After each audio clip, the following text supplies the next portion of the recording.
borrow Shemitah produce from the poor and then repay them with 8th-year produce, non-Shemitah produce on the following year.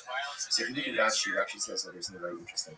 Yasi Perishi is called in Smarabir. So obviously, again, without getting into all the Shemitah technicalities, but you can go ahead and lend or borrow, not commerce, but lend or borrow Shemitah produce while it's still readily available for everyone. So that's once it's no longer readily available in the field, you really can no longer kind of keep it for yourself. So the idea over here is, so the people of the house of Rabbi would borrow Shemitah produce from the Aniyim during the Shemitah year. Actually, so part of the Shemitah,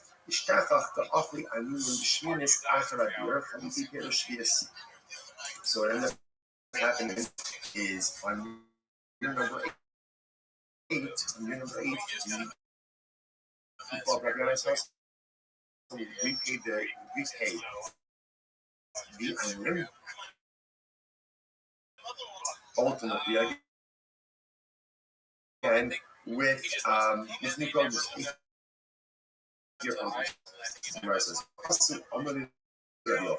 so they came and they said, so people mentioned this practice Rabbi Yochanan. There's something about it, obviously, that bothered people to some degree. So they said something to Rabbi Yochanan. Rabbi Yochanan said, y'all seem to have been perfectly fine. Perfectly fine. Why? Connect on, interestingly enough, look at Rashi. You all seen up in stars to a couple of actions. You all seen up in they said the members of the house of the young are acting totally fine. Rashi says the people that he checked out, lo habu hana ve'en, lo ichdufe hani ba'ani, lav chalit beninu, lo chayl kedusha shviesa. So again, we saw yesterday's that already. When you get into an issue of potential commerce with a forbidden item, so sometimes that forbidden identity can pop upon the previously committed. So, for example, the concern over here is, this looks like one should ultimately have Shemitah sanctity, Shemitah prohibition. But the Yochanan said it's not really a problem. Why? Because there's not a because the produce is being taken during Shemitah year and only being quote unquote repaid during year 8, because there's no immediate reciprocity, therefore this does not look like you're doing commerce with Shemitah produce, and therefore no Shemitah prohibition revolves upon the 8th year of Lamaisa, and therefore again Shemitah sanctity will not revolve upon the 8th year. And interestingly enough, a similar case would come up with Esna Zona. Esna Zona is a person goes to a Zona and he gives her something for her services. Right? Obviously he pays her money, or even gives her an object. That object is called an Esna Zona, payment for a harvest, and cannot be used for any type of sacrificial purposes. Makes sense. Listen to this. The Sanya, remember, says it's corresponding to the testament. Let's say Ruben goes to Rachel. Rachel's a Zona. Right? Ruben goes to her and he gives her a payment, right? But he doesn't have relations with her. Or Baal have a or he has relations with her but doesn't pay her anything. What's the halacha? Esnana mutter. For harlot's payment, ultimately is mutter for sacrificial use. Obviously, it doesn't make sense. I understand. If he gave her, let's say he gave her a lamb, he gave her a sheep, and he didn't have relations with her, then of course it's permitted for a carbon. Why? Pshita. Even though he didn't have relations with her. So if he didn't have relations with her, then ultimately, again, the lamb is a gift. It's a gift. There's no restrictions on it. To which the Gemara says, furthermore, the second case, if he had relations with her, he didn't pay her anything. Ultimately, he didn't pay anything. If he didn't pay her anything, if he didn't pay her anything, then what's the meaning of the statement in the Brisa that says that Allah from the Brisa, the Esther is mutter? It doesn't make any sense. Which the Gemara says, Allah, that is what it means to say. Listen to this. If he gave her, let's say he gave her the sheep, and then only afterwards, in other words, let me tell you this piece outside. So the Gemara is going to say like this. When does something become an Esnan is one of harvest payments? When there's transactional immediacy. Pays her relations, right? Or relations pay her. In other words, when there's immediacy, that's when it's an Esnan.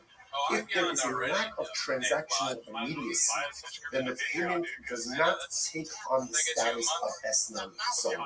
And what that means practically is that it can be used ultimately, again, let's say for some type of sacrificial or temple use. So watch this. No sana, if he gave her the sheep, the achakach ba'ala. Now what does it mean, the achakach ba'ala? Rashi says, Achshav elo la'achazman.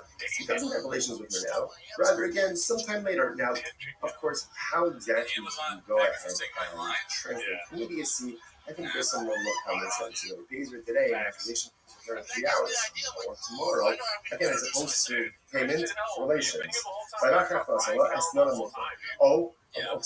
Ba'ala, the achakach nosala, or for that matter, he has relations with her, and then he afterwards pays her, esnana mutter. In both of these cases, ultimately, again, the esnan is going to be mutter. However, nasala, the achakach, so therefore, both sides, what we're saying is as follows, that essentially, in order for something to be categorized as an esnan zone, that has to be transactional immediacy. Once the transactional immediacy, in other words, payment relations, then the land, the sheep, the payment, has the status ultimately again of a harvest payment. Now again, remember, just to keep track of what's going on here. Remember, the household report of Yanai, they would borrow sheep produce from the poor and pay it ultimately again with produce. People came to the offer not because they felt, I don't know, maybe it looks like a little exactly business here, sheep the produce. But the offer said, no, it's fine. Why? Same idea. There's no transactional immediacy. So because of transactional immediacy, we don't view that 8-year produce as an exchange, right? Or as somehow like a payment, ultimately again for the 7th-year produce, the 3rd-year produce, and then for the 8-year produce remains totally fine. And the Gemara questions a little bit this estimate. So again, let's go through this, right? Let's say he goes ahead and he pays her. Okay, Ruben pays off, he gives her a sheep. I'm just using the sheep because it's the easiest example of ultimately right? So he pays her a sheep, right? And then let's say he gives her a sheep on Tuesday. And then on Wednesday, he has the sheep. So again, based on what we just learned before, that sheep does not have the status of a harvest payment, and therefore is not prohibited for consecrated temple use, right? Because it lacks transaction immediacy. I don't understand. But when he does have relations with her, let's say on Wednesday, right? He gives the sheep on Tuesday. He has relations with her on Wednesday. So why would he say that when he does have relations with her on top of some people, Lechol Allah is obviously, okay, I understand. When he gives you the sheep, can't be labeled as SNM Zona because he doesn't have relations with her. I don't know. When he does have relations with her on Wednesday, then retroactively, the designation of the sheep as a harvest payment should devolve upon the sheep retroactively. And therefore, the sheep should be categorized as an esnan zona already as of Tuesday. Rabbi Lazar says, it's very interesting. What's the case? This is very interesting. What happened? The zona, right? The zona got the sheep on Tuesday. She got the sheep on Tuesday. Now, relations didn't happen until Wednesday. So you are saying that when they have relations on Wednesday, they're actively the sheep should be categorized as a harvest. Oh, what's the case? She offered it up as a carbon on Tuesday. She offered it up as a carbon on Tuesday. A pious zona. And let's say, you might say to yourself, come on, what a fake. She's a zona, and she's offering up carbonos. Let's say, it's important, we've met this many times in the past. It is important to understand we all live in consistencies. And we all live in contradictions. And in certain respects, I'm the Tzaddik, and in certain respects, I'm the Rasha. And there are things in my life that I do very well, and there are things in my life that I do very poorly, and there are things that I don't do at all. Here's the beauty of it. The things that I don't do well, or do poorly, or don't do at all, Baruch Hashem, don't take away from the things that I do well and I'm righteous. Yiddishkeit is not an ordinary thing. You could be righteous in some areas and morally bankrupt in other areas. Now, obviously, that's not the goal. Right? The goal is to have a certain level of harmonious spirituality and righteousness in all areas of my life, but most of us are not there. But sometimes we feel hypocritical, or sometimes we feel like a fake because here, I'm learning Torah, but I'm doing this. Or I'm giving tzedakah, but I'm doing this. Or I'm chesed, but I'm doing this. Right, it is hypocritical. It is a little contradictory, but welcome to the nature of the human condition. We all live with hypocrisy. We all live with contradictions. Such is the nature of life. But it is important for us not to lose faith in ourselves. that even though the zona is a zona, but she also brings kabbalas. You know what? I guarantee you, those kabbalas are a reach nichoach to HaKadosh Baruch Hu. It's a pleasing aroma. Because at the end of the day, no one knows our inner contradiction and struggles more than HaKadosh Baruch Hu. And when we still push forward to do good, despite all the things that are broken, sometimes that's the pinnacle of human accomplishment. In any event, so the Zona offered up the covenant. So by the time the 10 relations occurred on Wednesday, the animal was already gone. She already offered it up. So the Gemara says, okay, let's analyze this. Let's unpack this a little bit. What's the case? If he says it, gives her the lamb on Tuesday and says, this is yours as of today, right? Acquire this as of today, right? Then halacha l'maaseh pshita the sharila, right? The halasa b'shasfiya umatana ba'amahu b'yoycha. So then obviously it's mutar for, right? Because she has title to it. It can't be categorized as an esnan on Tuesday because they didn't have relations yet. So essentially he gave her a gift, and therefore she has every right to offer it up. However, this is very interesting. But if he did not give her permission to acquire it as of now, right? If he was not explicit and said, if he didn't say to her, this is your animal as of now, as of Tuesday, right? They're scheduled for relations on Wednesday. So what does it mean to say? If he gives it to her, he gives it to her on Tuesday, okay, we're going to have relations tomorrow. If that's the case, if he doesn't tell her to acquire it, it's not hers. It's not hers. And if it's not hers, how could she offer it up as a carbon? After all, the ish kiyak is based on Kodesh HaMelachim. So it says that a person will consecrate his home. His home. This is talking about an erech, variation. Right? Will go ahead and consecrate his home. I'm not based on Kodesh. So just like your home, you own it. After Kodesh, it's to be only consecrated, whether it's consecrated or whether it's offered up, is something that you own. In other words, so if she doesn't own it on Tuesday, then how could she offer it up as a car? Unless they just you know, you could only be matchfished something that is yours. In the realm of personal growth, HaKadosh Baruch Hu only asks of us what we're able to do. There's sometimes we make the mistake of measuring ourselves against other people. And that's not necessarily the right thing to do. It's good to have role models. It's good to have people who inspire to do that. But a lot of times we tend to compare ourselves to others, and we're frustrated when we don't measure up. But who says you can measure up to someone else? You don't know what those persons do on their abilities.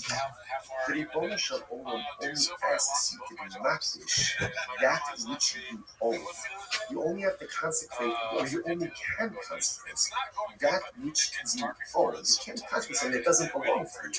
It's so often in life we forget that God only expects of us what we're able to do. He doesn't expect of me what someone else can do. He doesn't expect of me someone else's accomplishments. What he does expect of me is to take a personalistic inventory about all the spiritual tools that I possess. Be honest about what I possess, because we possess a lot more than we're honest about. And then utilize those in the pursuit of personalistic holiness. Only be makdish that which belongs to you. And HaKadosh Baruch Hu only asks of us to accomplish spiritual things that are within our power, within our spiritual achievements. Incredible. Eladamar, what's the case?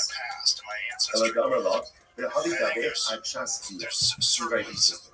So he says to her, right, so Reuben gives to the zone of the sheep on Tuesday, and he says, okay, keep the sheep with you, the schedule to be at tomorrow, right, and just keep it with you until tomorrow.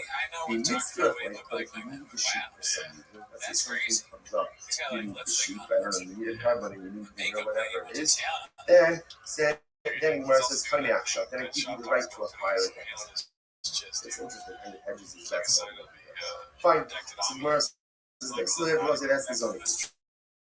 Now again, what's the idea? Why are we doing this? Besides the fact that it's totally after we're doing this because you can remember this all happened with Rabbi with this Shemitah transaction. The idea that's kind of happening over here is that something can only be vested with limited status when there is a level of transactional ease. So now we see that by the Shemitah case, and ultimately we see it by the Eslan Zona, by the Challah payment case as well. That we might just go further into this Challah payment case. So by the Hoshia, Kama Bixi Shasal, so very interesting. So let's say, same thing, Reuven gives Reuven gives Zona the sheep on Tuesday. The Bia is scheduled for Wednesday. On Tuesday, she goes in and she's makdish. She consecrates it. She didn't offer it up to the Torah, and she's makdish it. So what's the status now of the animal? Given the Amar Amirasol Gavok Misrasol Hadro, Kimandaki Basidami. So do we say that essentially making something hektish is the equivalent of offering it up? In other words, literally the Gemara says that verbally pledging something to hektish is the equivalent of giving it over to a regular person. So therefore, do we say ultimately again that the act of going ahead and being makdish it verbally is the equivalent of offering it up? Although in other words, offering it up is offering it up, but being makdish is gone, the animal is gone. Being makdish ultimately again is still here, still present. So does she have the ability? What happened if she was makdish? Again, because I must say, the Shaila is in the case where she offered it up on Tuesday. By the time the Bia occurs, obviously again it's gone. It's gone, right? So it can't be called an Eslan Zona because it was no longer in existence at the time that the Bia occurs. In this case over here, on Tuesday she's makdish. Wednesday the Bia occurs, and ultimately so at the time of the Bia, the object is still here. So now the Shaila is, does the object become an Eslan Zona or not? So most of the Tisham is Rabbi Eliezer. You don't Rabbi Eliezer, so we'll say going back, this is Rabbi Eliezer on the top of the daf. Like the Gemara says, Rabbi Eliezer shekadma behikri basa. So remember again, the way Rabbi Eliezer understood the case of the Eslan Zona, right, is where she went ahead and she already offered it, right? She offered it up already by the time that the Bia occurred. That's the Hikri Basa. So that's because she offered it up, it's no longer in existence. About the Shasal, low. Like from the Belazar statement we would appear that if she was makdish, if the animal was still in existence at the time that the Bia occurred, perhaps the animal would now be called an Eslan Zona. Much the Gemara says, no, the Belazar was fake to me quiet. The truth is, this Shaila is Manish Shaila of the Belazar himself. So the Gemara says, man, Mifshah Shittel Rabbi Eliezer, that the Basar Davka Baku Shasal, no? The Isim Shasbia.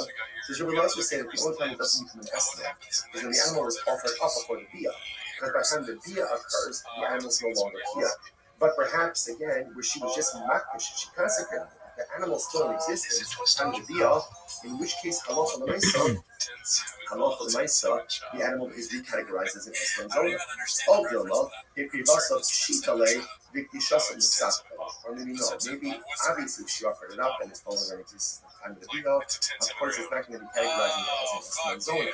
But in the case where she just consecrated it, we're not sure. To which the Gemara says, take it. So we're really not sure. So interestingly enough, on this side, what comes out in this case over here is, first of all, so important lesson in the life. We're not finished with Eslan Zona. What we do understand is that in order for something to be categorized as an Eslan Zona, as a part of this payment, there must be transactional immediacy, which means payment Bia. If that order is not followed, either payment and delayed Bia, or Bia and then payment, ultimately, again, it is not considered to be an Eslan Zona. If he deposited an animal with the payment, now, and if it doesn't occur until later on, assuming she has rights in that animal, therefore she goes ahead and she offers it up to bona fide carbon. If she's makdish, she consecrates it, and so the animal is still in existence at the time of the Bia, the next day, what's the status of that animal? That's the taking, that's the okay, let's analyze more. So like in this side, the second was, let's say he has a relation with her, and then afterwards he pays her. So ultimately again, the payment is mutter. When we say it's mutter, it means used for purposes. Or nimbi, the Gemara is a kasha. I don't understand this. The Gemara says, or nimbi. Ba'ala bi'achar kach nasana, afilu had shalosh shonim esmana asa. The reverse, right? So it says the Reuven has relations with the son, and then he pays her even 3 years late. 3 years late, some people pay all of the girls late. Right? So he pays her late, like 3 years later, it's still called the harlot's payment, and it'll still be usher. I'm not going to stop. I'm not pissed off. Look, Hashem. So listen, that conscious is just important. The rights that we carry the belt on occasion, day 62 said that if there's relations and then payment, that's not an estimate. It's not transactional immediacy. Here the Gemara says that there's relations, even if it's of 3 years over, ultimately it's still usher. I'm not going to stop. I'm not pissed off. Hashem. It's not a contradiction. Had the Amar is Ba'ali Li, is Ba'ali Li, the Talazah. Had the Amar is Ba'ali Li, the Talazah. So listen, this is very interesting. Ultimately, again, so we're talking one case of another case where it says, have relations with me for this sheep, and he identified the sheep, versus have relations with me for a sheep. Rashi, the Talazah, Mohammed Yohev Lohavi Eslan Nehashtafis. So ultimately, again, the Gemara says when he identifies the sheep, it's as if there's transactional immediacy. When he doesn't go ahead and identify the sheep, then ultimately, again, there is no transactional immediacy. Alright, so let's analyze it a little bit more. My hobby, understand. So let's analyze this, right? So now it's Wednesday. The window goes up to Rabbi. He says, have relations with Zona. He says, have relations with me for this sheep. Now, again, he doesn't pay her for 3 years.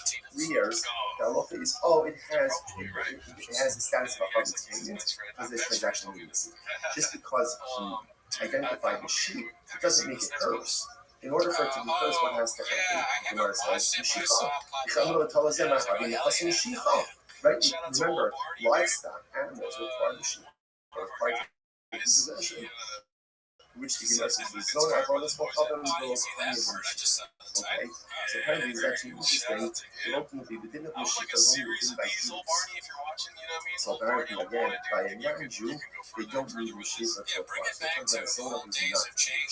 You guys know what this. The old one is on Israel. It's not talking about Jew Charlotte. If you go, they call you the Hatzeh. Oh, interesting enough, the sheep standing in the closet. In which case, again, ultimately, this closet she requires. Either play the Hatzeh, if it's in our thoughts, in our, if she requires it, in our scale relations with her, and then ultimately, again, then he gave it, really did it. It's already in our thoughts, she already acquired it. What are we talking about here? The Gemara says, in other words, she acquired it before Bia. So this is like the paradigmatic case of Estimate, because she's acquiring the sheep even before the Bia, because the sheep is standing in her chutzah. Which the Gemara Lotifa is shati in the Heli Apotiki. Very interesting. Here's the case. So everything comes to Rachel when he says this. Here, this sheep is an Apotiki. Remember again, what is Apotiki? Apotiki essentially is like a guarantee. In other words, he says to her, I'm going to pay you. I'm going to pay you for the relations, right? If I don't pay you money, you could take this sheep. So therefore, she doesn't really acquire the sheep initially. She acquires the sheep in the event that there is non-payment. The Amrullah, and he says to her, if I pay you, let's say, for the next 30 days, good. And if not, Shakli the Eslan, take this sheep, ultimately again as the harvest payment. Fine. Nasser Shesha, so Shesha says like this. Okay, so now, again, it's interesting. All of this is really unraveling from the Eslans of let's say again, let's say Ruben employs donkey drivers and workers. Okay, so now, hey, now the way also again, she's paying them. Now Rashi points out over here. These workers are non-Jews, or they're unlearned artists. They're just unlearned Jews. Idolaters are unlearned Jews. We'll see why this is important in just a moment. And he says to them, right? So what's the halacha? Okay, so that's important. So he goes and he says to them, I'm paying you, right? And essentially, don't use this money to go and purchase for yourself Indian jewelry. Okay, you do that. Again, you're going to supplement. He's giving you right, here's money, go and drink, go. So listen, the inner function should do this. Inner function, you don't have to be worried. Some people is 60 KD. One is Shri, one is Shri, one is Shri, and what's the interesting about this? Right? What's the concern here? The Gemara says that Halakha Maisa, he's giving them money. Now, because it's an apple, or I'm an artist, this to be between the two apples going to go on that, yes? Right? Or maybe ultimately again, I'm an artist, it's going to be Shvita, or my Sushita produce, and he's still outside of the Shabbat. He doesn't have to do this one first. Why doesn't he have to do this? Because essentially, he's giving them the money, and he's saying, Hedra, spiritual. Because he's doing that, essentially, it's not on him. Whatever they do, they do. Rashi says over here, Rashi discusses two elements. Right, if you look at the end, if you look at Rashi, Lo Mishum Meiser, right, if you look at Rashi, the heart, it's actually the last one, the last of the long one. The heart of you, or something you, I love speaking like, you don't, you think it's possible to do it. And cover here, this is for the food, this is for the food. What you choose to do with that afterwards, essentially, is not on you. Not on you, babe. So therefore, again, no liability. Okay, now, that's our problem. Sound for a race 63 second line. All of us, section, Su the Israel, Vani Koyana, Su Shivani Koyana. And he says, to the workers, right, factory workers, go and eat, go and drink it, I'll pay, I'll pick up the cash, all. Now this is so then we have Habi'ihu Lokea Ha'islu Machilo, the Hashelo Solid National the issue of the kid is because he's paying the tab. Now it looks like he's purchasing and providing these prohibited items for his workers. You see the difference? If Ruben just says, here's $100 for your food and drink, whatever they buy, that's on them. There's nothing to do. If he says, go eat, go drink, I'll pick up the tab, then ultimately, again, that is problematic because it is if he is purchasing and providing these potentially prohibited items for his workers. Allah, that wasn't what he said. He got part of the decision. And now doing it and strictly with that is our young ones. Right? We're going back to your ultimate to the Americans of women. And now what they do, they went ahead and they abolished the produce and they get paid for each your produce. And what we said, we have a problem with no transaction needs. So what's that? What do you see now? What do you see from this last piece? Amor, kapara, so what do you see from here? That when we pays the bill, right, pays the bill, even though again he's paying after the transaction already takes place, and what this transaction already received, and he is considered to be paid for these shoot the program, shame because it's problematic. If everything else says, also then he kapara, so to be here by the brother, and maybe paying here. Ultimately, again, isn't that ultimately for Shmita? Same thing. Which you must have checked about Pisto, the Henveni Hamakiko, no, the leading case, right, which is going to have workers. So, when you talking about the tab, you're talking about where they have purchasing food from the shopkeeper who normally extends credit to even the Orthodox, okay, 2018 ultimately the shopkeeper normally extends credit to you, then ultimately the peace transaction. Literally translated, literally the shopkeeper acquires his money immediately. Finally, you know, that I actually ran across it. Can be some of the shopkeeper knows that he's regularly extends credit. Shifahito, the commodity, national, are coming on the company, still have Khalifin. So what's that's it. This transaction you may feel colored. Really not just saying stand where you want and buy food, buy drinks. You're saying, go to the shopkeeper, I'll pick up the tab. This is a shopkeeper who normally extends credit to move. So therefore, again, it's as if the debt is already paid, and therefore there is transactional immediacy that's happening. Not to say over here, it's like, no, something here. Therefore, specifically, almost like an exchange.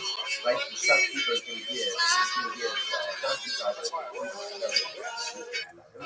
really going to immediately pay for that.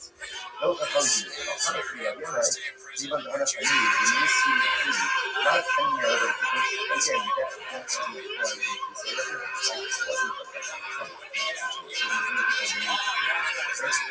That piece is trying to get that transaction needs. You must have it. again, using that even with the same other workers in case, though you can go to the workers of the house, and now he's not sending to a shop, he's going to be it's going to sound like that. Look, it should be okay. And that's the case. Like, look at me, I determined to do if that's the case, then we set the vice up differently.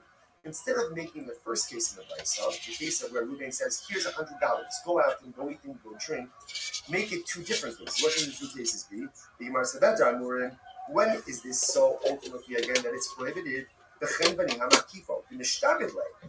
When is it prohibited for Ruben to say to his workers, go out and go eat and drink, and I'll pick up the tab?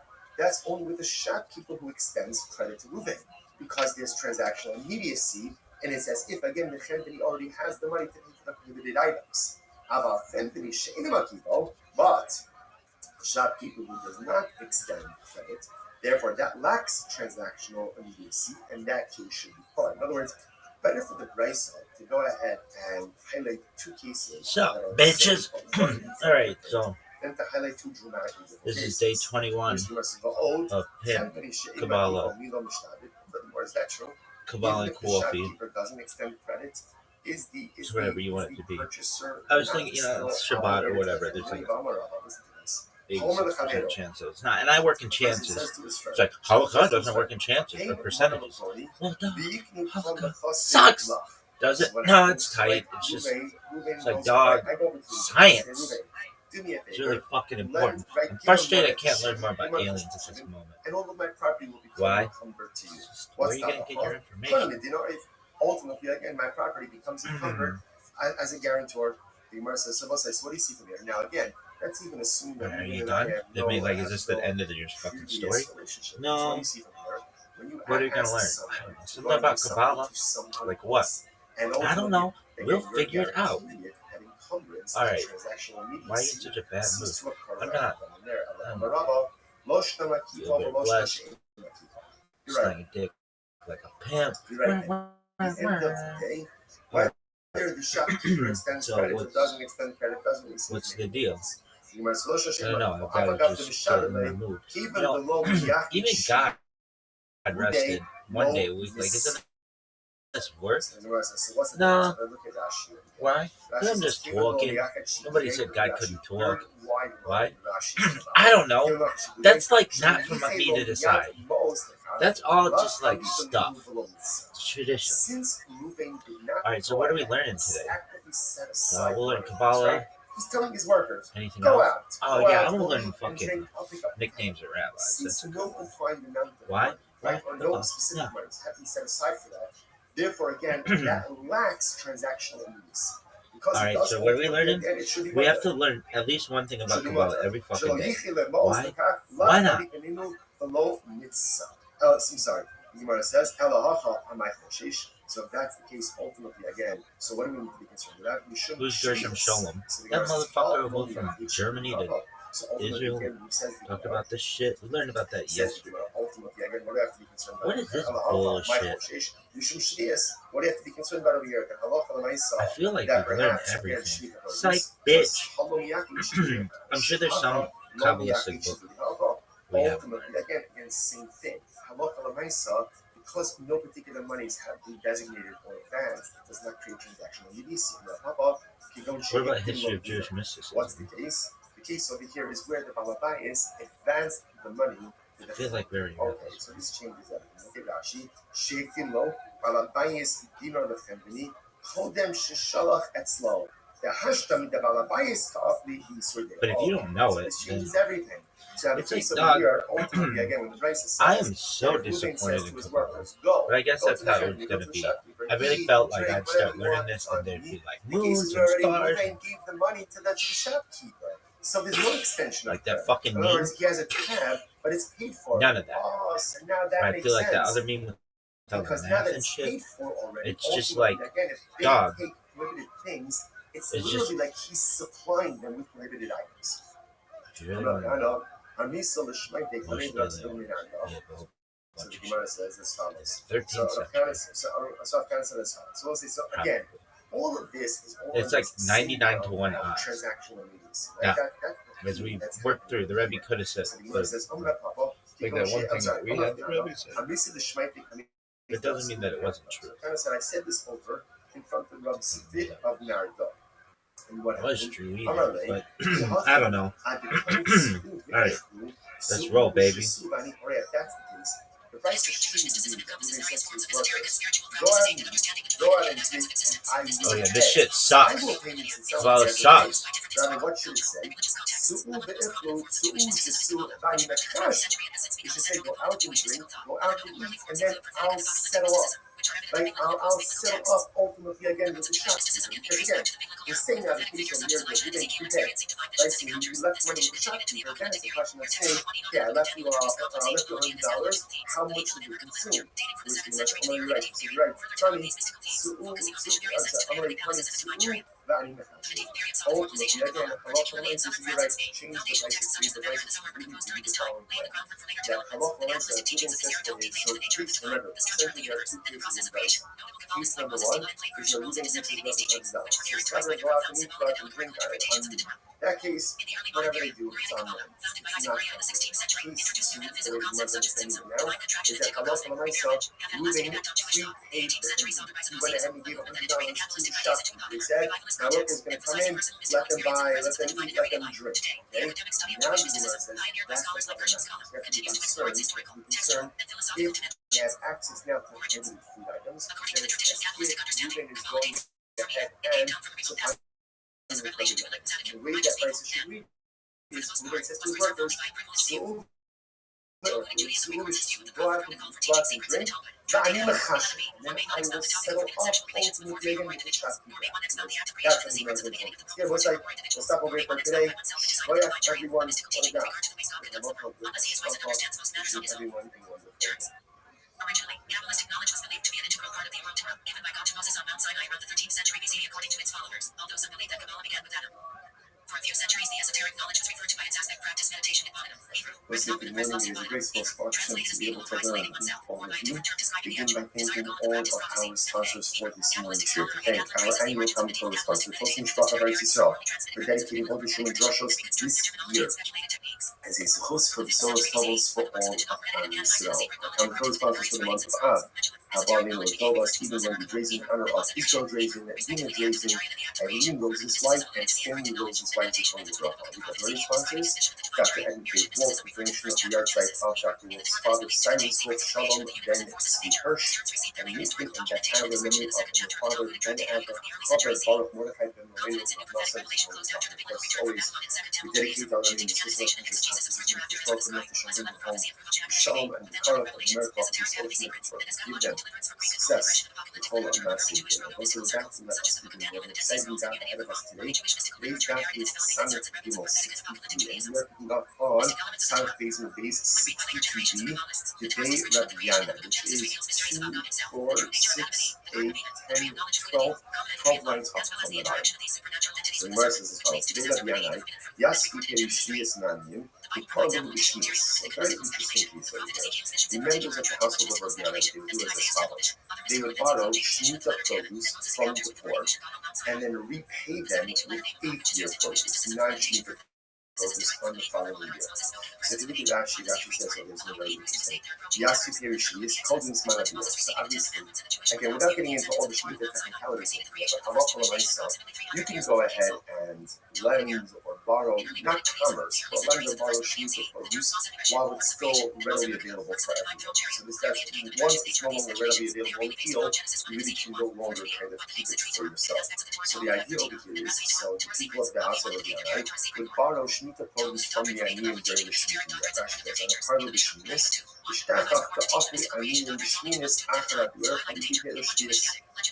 so what ended up happening again is on year number 8, the people of Rabbi Yanai's household would repay the Aniyim, ultimately again with new produce, 8-year produce. So the Gemara says, so they came and they said, so people mention this practice Rabbi Yochanan, and there's something about it obviously that bothers people to some degree. So they said something to Rabbi Yochanan, Rabbi Yochanan said, yeah, listen, it's perfectly fine. It's perfectly fine. Why? Connect done. Now, I'll say that. Interestingly enough, look at Rashi. You also know this starts to a couple of Rashis. You also know there. Rabbi Yochanan said the members of the house of Rabbi Yochanan are actually totally fine. Rashi says the people that he shut up, lo habu hanach be'en, lo ikhnuse hani ba'ani, lav chalite minu, lo chayle kedusha shviasa. So remember again, we said yesterday back already. When you get into an issue of potential commerce with a forbidden item, so sometimes that forbidden identity can pop on previously committed. So, for example, the concern over here is business that wants to transact in business to shoot the produce, then even the 8-year produce should ultimately have shoot the sanctity, shoot the prohibition. Now, the Yochanan said it's not really a problem. Why? Because there's not a recipe, there's not immediacy. Or I should say, there's no immediate reciprocity. Because the produce is being taken in the shoot year and only being quote unquote repaid during year 8, because there's no immediate reciprocity, therefore this does not look like you're doing commerce with Shemitah produce, and therefore no Shemitah prohibition involves upon the 8-year produce. That's the idea over there. Therefore, again, halacha l'maisa, and therefore, again, Shemitah sanctity will not devolve upon the 8-year produce. This is very interesting, and this is connect them to S9 Shemitah. And interestingly enough, a similar priest would come up with S9 Shemitah. S9 Shemitah is a person goes to someone, and he gives her something corporate services, right? Obviously, he pays her money, or even gives her an object. That object is called an S9, so that thing is called homage, and cannot be used for any type of sacrificial purposes. Makes sense. This is the sign of the Gemara says the corresponding piece of what's the sign of this? Rashi says, no some level of Allah. Let's say Reuben goes to Rachel. Rachel's his own. Right? Reuben goes to Rachel, and ultimately again he gives her payment, right? But he doesn't have relations with her. Or or he has relations with her but doesn't pay her anything. What's the halacha? Esnana mutter. For Hamlet's payment, ultimately is mutter for sacrificial use. If he gave her, let's say he gave her a lamb, he gave her a sheep, and he didn't have relations with her, then of course he's permitted for a carbon. Why? Even though he didn't have relations with her. So if he didn't have relations with her, then ultimately again, the lamb is a gift. If it's a gift, there's no restrictions on it. To which the Gemara says, the soon, furthermore, the second case, but if he had relations with her, but he didn't pay her anything, ultimately they didn't pay her anything. If he didn't pay her anything, even though my estimate of mutter, if he didn't pay her anything, then what's the meaning of the statement in the Raisa that says that halach and the Raisa, the estimate is mutter? Doesn't make any sense. Which we must tell us, rather this is what it means to say. This is Nasala, the Achakak Ba'ala. If he gave her, let's say, gave her the sheep, and then only afterwards, in other words, let me tell you this piece outside. Simply what we're going to say like this. When does something become an estimate, an estimate on a public payment? When there's transactional pays her relations, right? Our relations pay her. In other words, when there's immediacy, that's when it's an estimate. If there is a lack of transactional immediacy, then the payment does not take on the status of S9 solely. And what that means practically is that it can be used ultimately, again, let's say for some type of sacrificial or temple use. So watch this. So with Elatara, no sala, if you gave her the sheep, the Achakak Ba'ala. Now what does it mean, the Achakak Ba'ala? Rashi says, Achshav Ella La'achazman. He doesn't have relations with her now. Rather, again, sometime later. Now, of course, how exactly do you go ahead and translate immediacy? I think there's some level of common sense. You know, if you today and have relations with her in 3 hours, or tomorrow, again, as opposed to payment relations. Ba'ala, the Achakak Nasala, or for that matter, he has relations with her, and then he afterwards pays her, Esnana Mutter. In both of these cases, ultimately, again, the Esnana is going to be mutter. However, Nasala, the Achakak, therefore, we'll say, what we're saying is as follows, that essentially, in order for something to be categorized as an Esnana zona, that has to be transactional immediacy. What is the transactional immediacy? In other words, payment relations, then the lamb, the sheep, the payment, has the status ultimately again of a harvest payment. Now again, remember, just to keep track of what's going on here. So remember, the household of Rabbi, they would gather sheep the produce from the poor, and we pay it ultimately again with the produce. People can put it up, not because they felt, I don't know, maybe it looks like a little bit strange to practice. Exactly using this with sheep the produce. So Rabbi said, no, it's fine. Why? Same idea. There's no transactional immediacy. So because of transactional immediacy, we don't view that your produce as an exchange, right? Or as somehow like a payment ultimately again for the 7th-year produce, for sheep produce, and after the 8th-year produce remains totally fine. Now the Gemara questions a little bit this estimate piece. No someone so again, let's go through this, right? Let's say he goes ahead and he pays it. Okay, Ruben is Rabbi, gives her a sheep, and this is the sheep because it's the easiest example of the right? So he gives her a sheep, right? And then let's say he gives her a sheep on Tuesday, and then on Wednesday he has relations with her. So again, based on what we just learned before, that sheep does not have the status of a harvest payment, and therefore is not forbidden for consecrated temple use, right? Because it lacks transactional immediacy. You must understand. But when he does have relations with her, let's say on Wednesday, right? He gives the sheep on Tuesday. He has relations with her on Wednesday.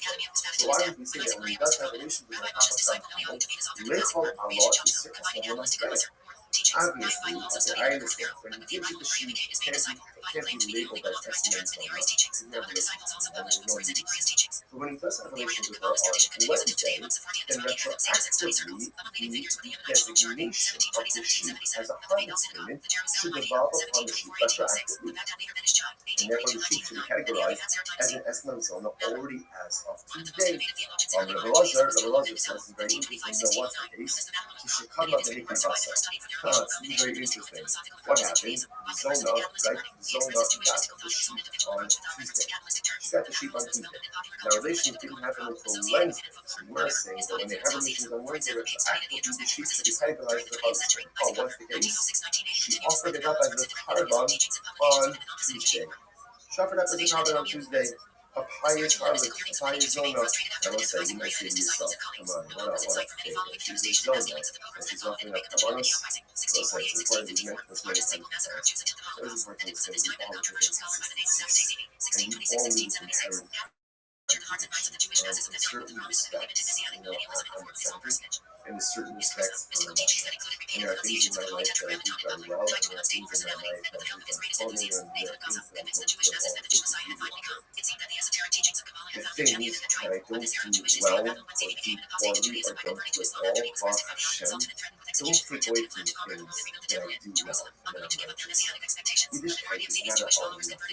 You could be righteous in some areas and morally bankrupt in other areas. Now, obviously, that's not the goal, right? The goal is to have a certain level of harmonious spirituality and righteousness in all areas of my life. And most of us are not there. But sometimes we feel hypocritical. Or sometimes we feel like it's fake. Because here, I'm learning Torah, but I'm doing this. Or I'm giving stuff out, but I'm doing this. Or I'm chesed, but I'm doing this.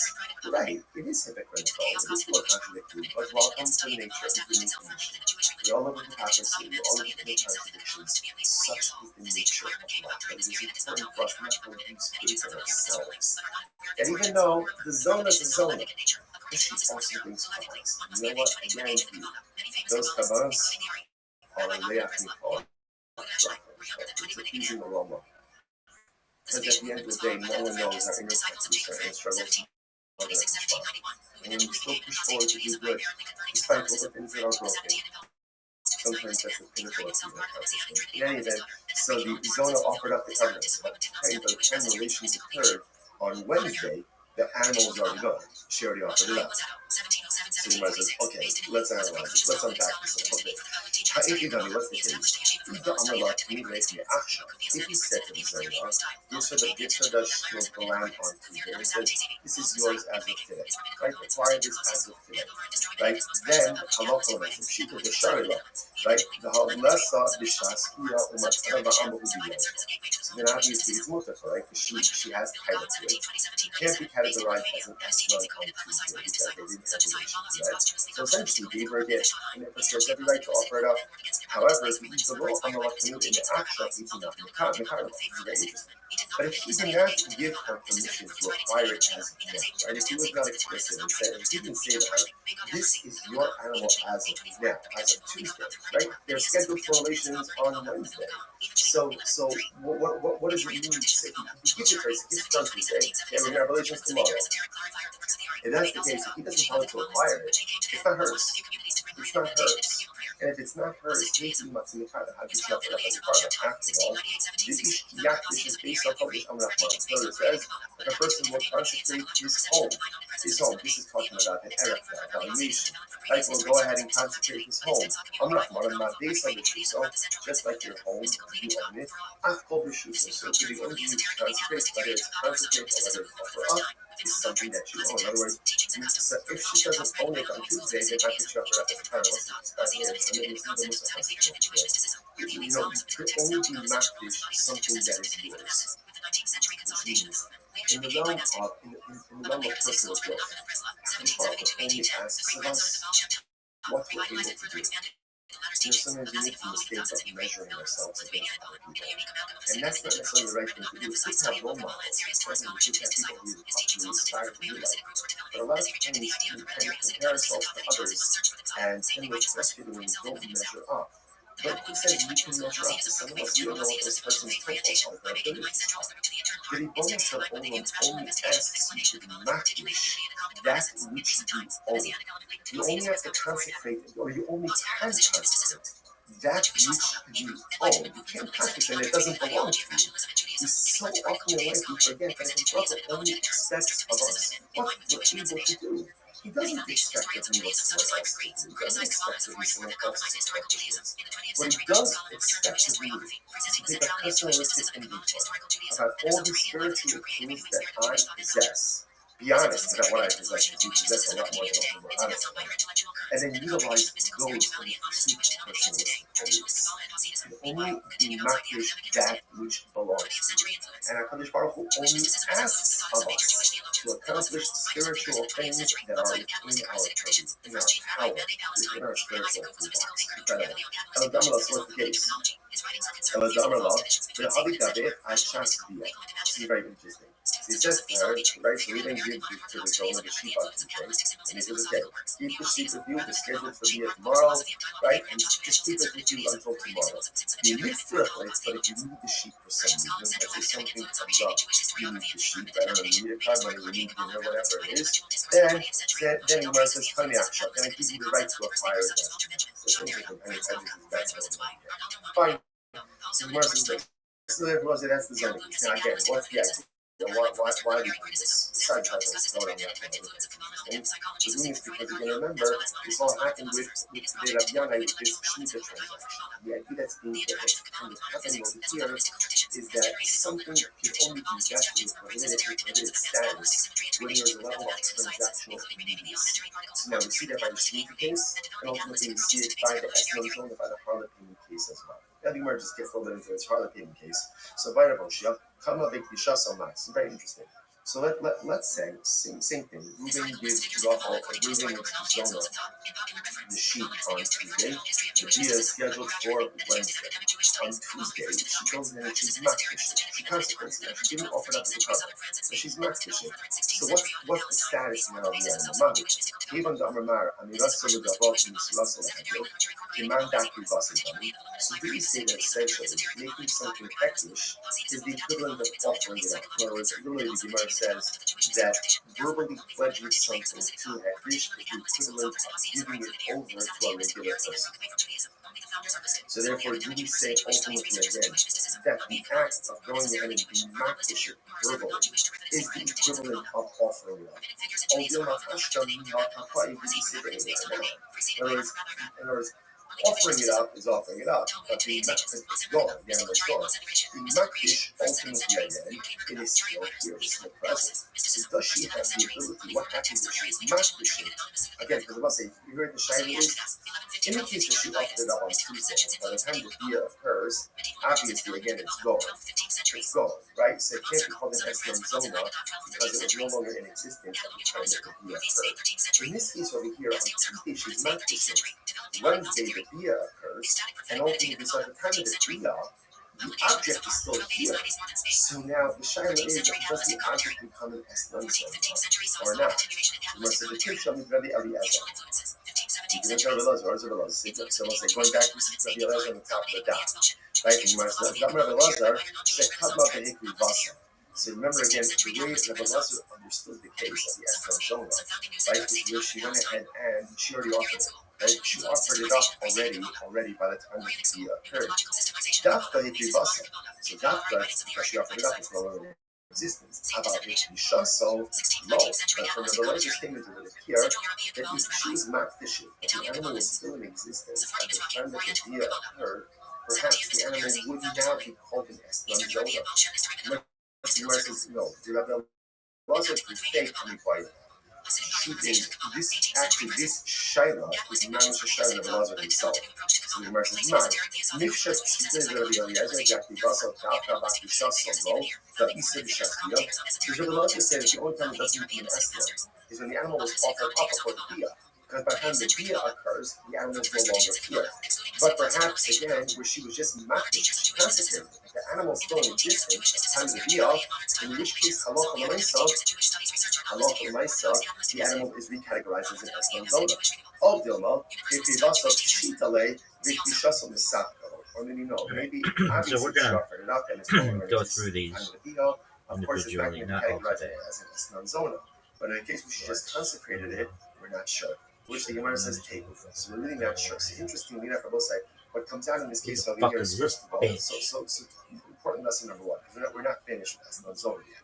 But what we do understand is that in order for something to be categorized as an Eslam Zona, as a harvest payment, there must be transactional immediacy, which means payment via. If that order is not followed, either payment and delayed via, or via and then payment, ultimately and it is not considered to be an Eslam Zona. If he deposited an animal with her for payment, now, the via doesn't occur until later on, assuming she has rights in that animal, therefore she goes ahead and she offers it up to the bona fide cargo.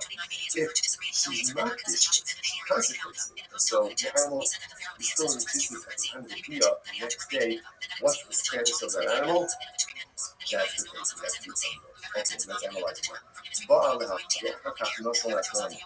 we're going to say the second disorder was, let's say he has a relationship with her, and then afterwards he pays her. So ultimately again, the payment is mutter. When we say it's mutter, it means used for consecrated purposes. Or mini, the marriage of Kasha. I don't understand this. The Gemara says, or mini. But I thought it could have been, it was written by Isaac Abraham, maybe. But Bryson says if Reuben has relations with the Zona, We're going to go through pays this. her even 3 years late. 3 years late, some people pay all of their bills late.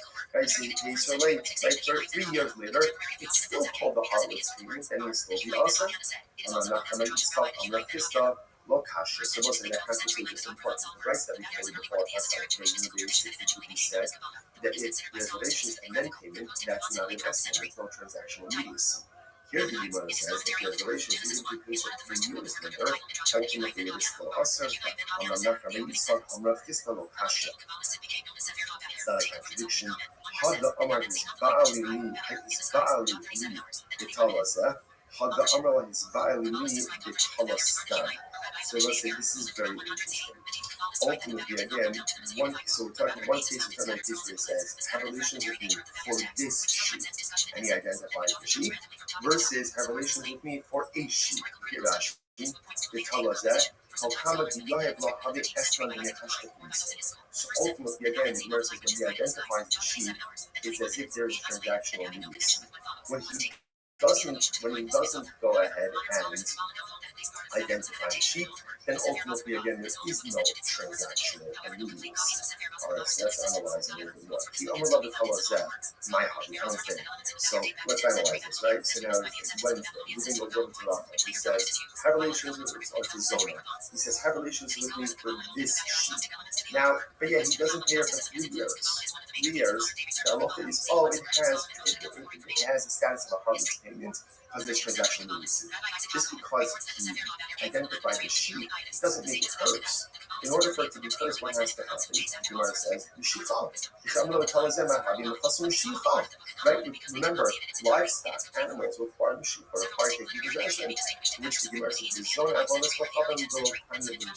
okay? So apparently it's actually interesting that ultimately the din of the sheep is only given by Jews. So apparently, again, by a non-Jew, they don't need the sheep at all. So it's not that someone who's not Jewish. You guys know the possibilities. The Olam Bezoni Israel, it's more talking about a Jewish harlot. If you go, the Koi Bechassid. Oh, interestingly enough, the sheep standing in her chutzah. In which case, again, ultimately this can be chutzah she requires. In a second. Either Koi Bechassid, Bala, the Afrikat Masala, Hakandela. Oh, exactly. I understand. If it's in her chutzah, in order to she requires it, in order to get relations with her, and then ultimately, again, benefit, only benefit. It's already in her chutzah, she already acquired it. What are you talking about? In other words, she acquired it before. So this is like the paradigmatic case of Esna because she's acquiring the sheep even before the Biyah, if the sheep is standing in her chutzah. Which the Gemara says, the Shati and the Heli Apotiki.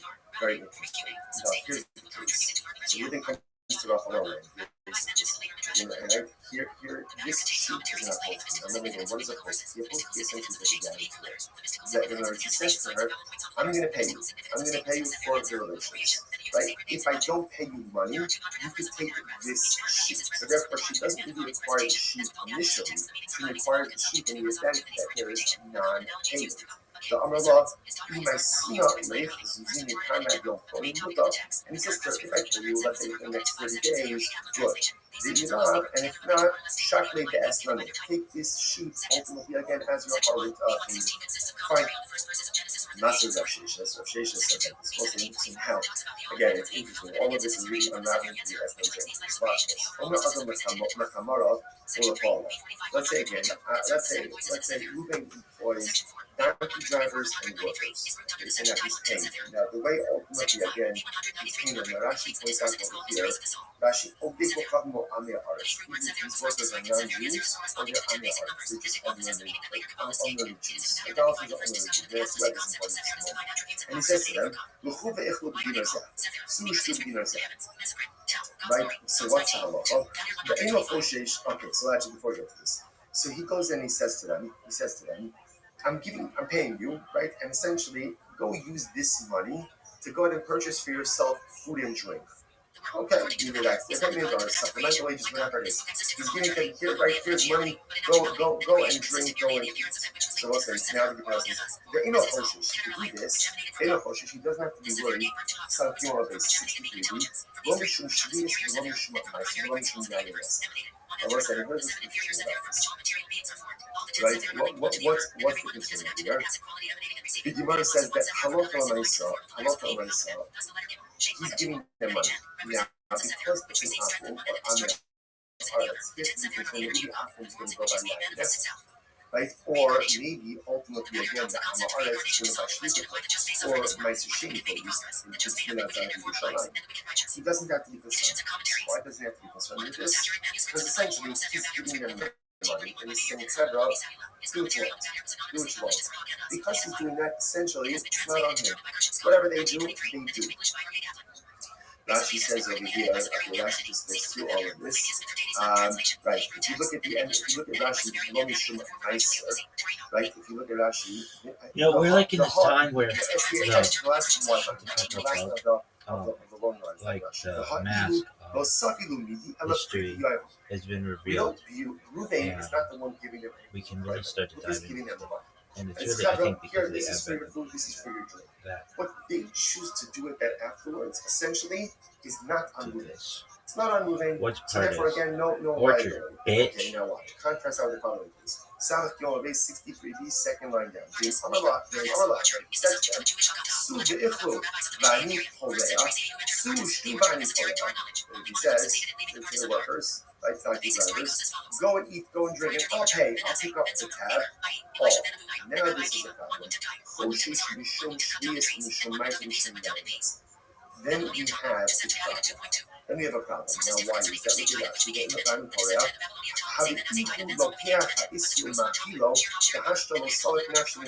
the issue over here is because he's paying the tab.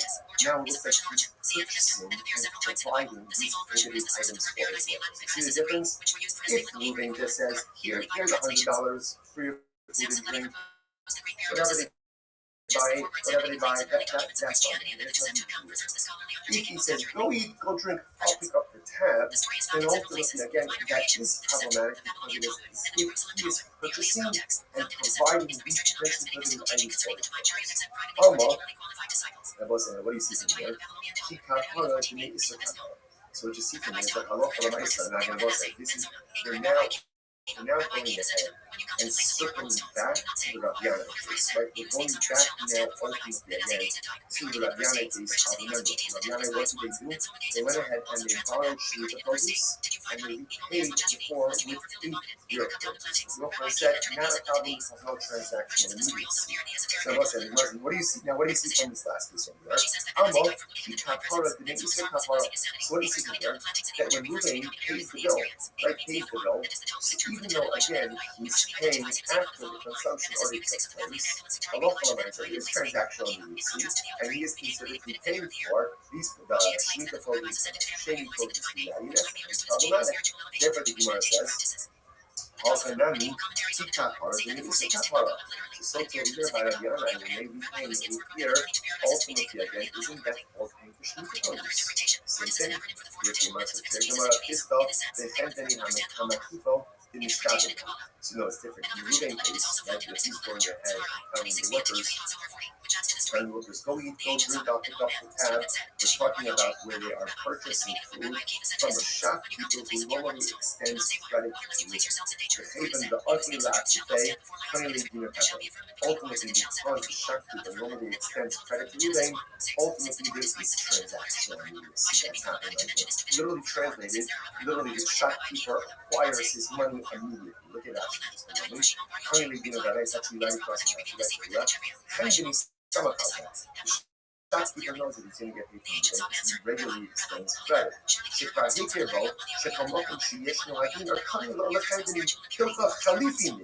So what's that? That's it. There is transaction immediacy. Reuben is not just saying stand where you want and buy food, buy drink. He's saying, Pedro, go to the shopkeeper, I'll pick up the tab. This is a shopkeeper who normally extends credit to Reuben.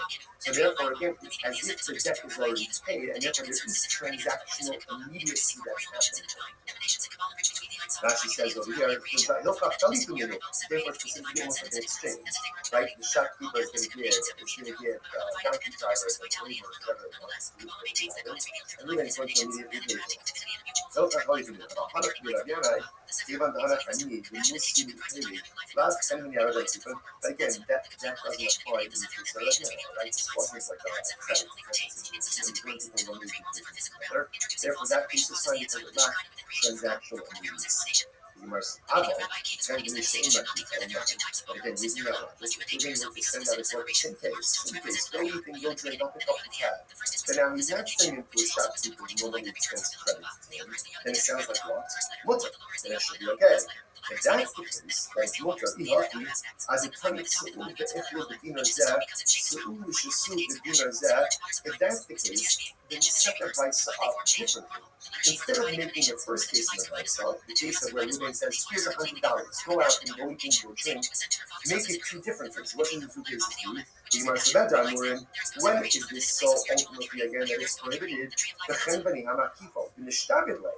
When is it prohibited for Reuben to say to his workers, Chevra, go out and go eat and drink, and I'll pick up the tab?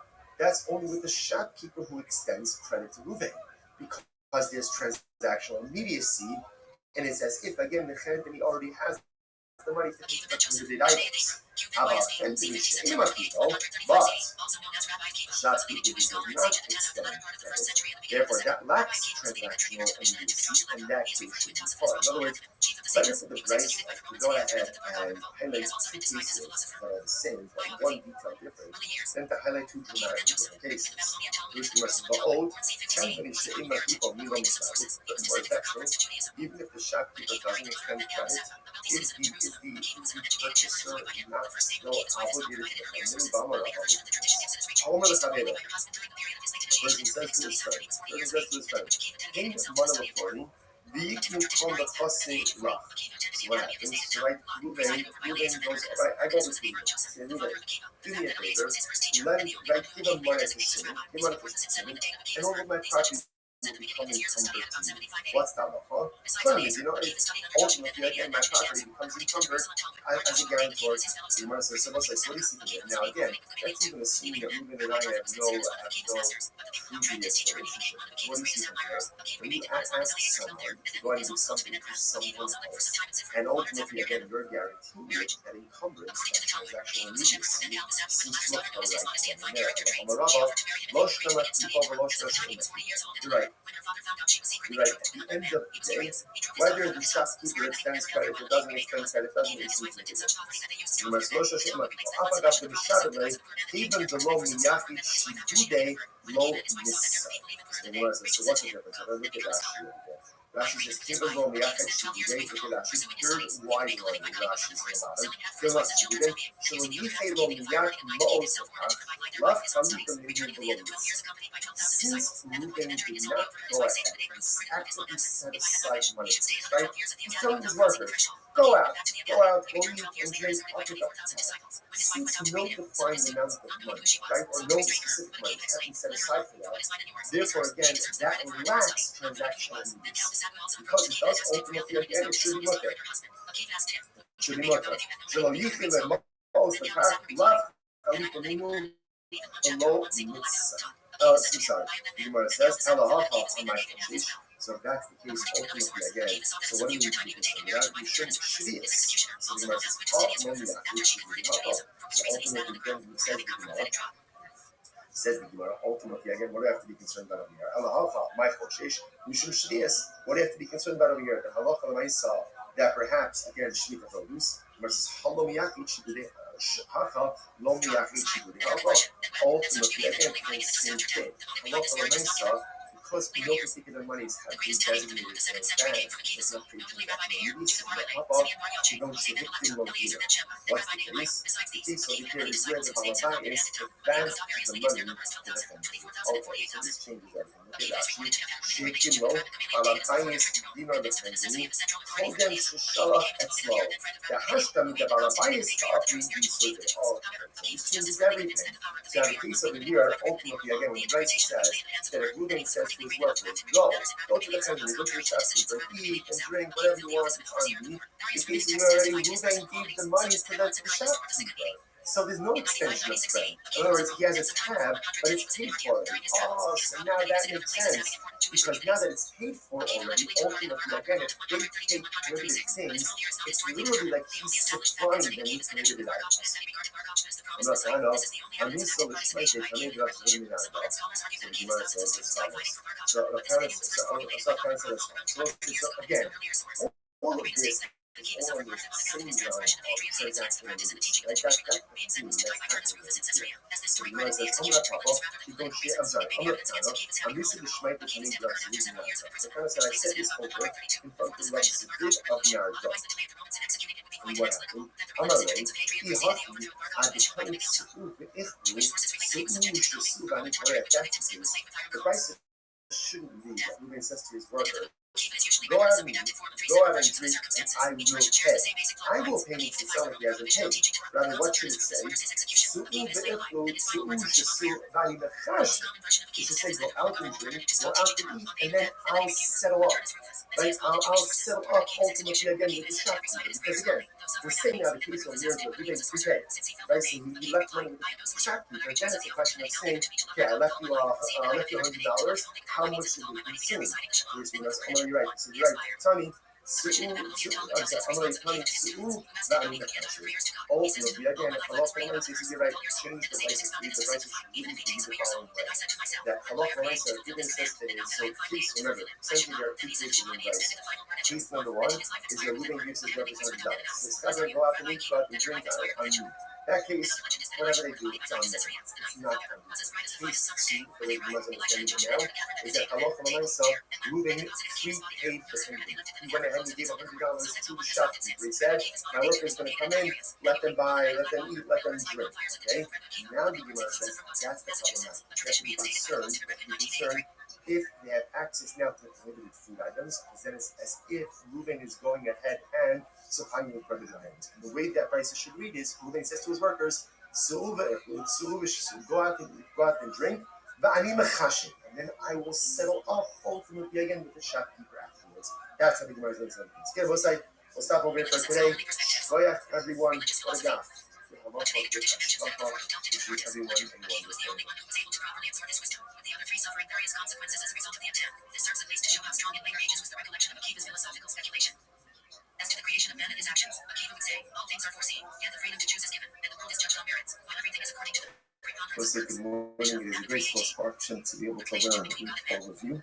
Begin by thanking all of our sponsors for this morning. Share to thank our annual Talmud Torah sponsor, Tosin Shpach Eretz Yisrael, for dedicating all the Shuman Drushos this year as a host for the Soros Tovos for all of Israel. Our Talmud Torah sponsors for the month of Av, Habalin Latova, Stephen Wendy Drazen, of Israel Drazen, Dina Drazen, Eileen Rose's wife, and Stanley Rose's wife from the drop. We got many sponsors: Dr. Edmund Faith Wolf, the Commissioner of the Yard Side of Dr. Wolf's father, Cyrus Wolf, Shalom, Ben Tzvi Hirsch, and Nathan and Beth Tyler Lemmy of their father, Ben Abba, Chaber, Baruch, Mordechai, and Moreno, and Nelson, as always, we dedicate our name to Switzerland to this conference, make this welcome message and bring them home the Shalom and the Karach and the America, and the ultimate give them success.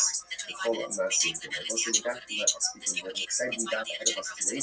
Today's dot is Sanat Gimel 63, and we are picking up on Sanat Bezin base 62b, the day Rabbi Yana, which is 2, 4, 6, 8, 10, 12 lines up from the bottom.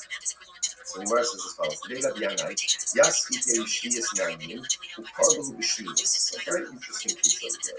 The members of the household of Rabbi Yana would do as follows: they would borrow Shemitah produce from the poor, and then repay them with 8-year produce, non-Shemitah produce from the following year. So if you look at Rashi says over this in the very interesting.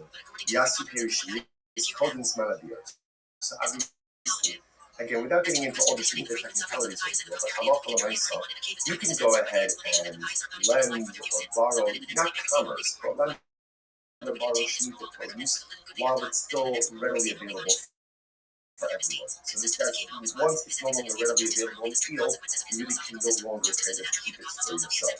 So the idea over here is, so the people of the house of Rabbi Yanai would borrow Shemitah produce from the Aniyim during the Shemitah year. Rashi goes on, Parlu b'Shminis, Shkachach ta'achli Aniyim b'Shminis achar adiyar, Haliti Peres Shminis.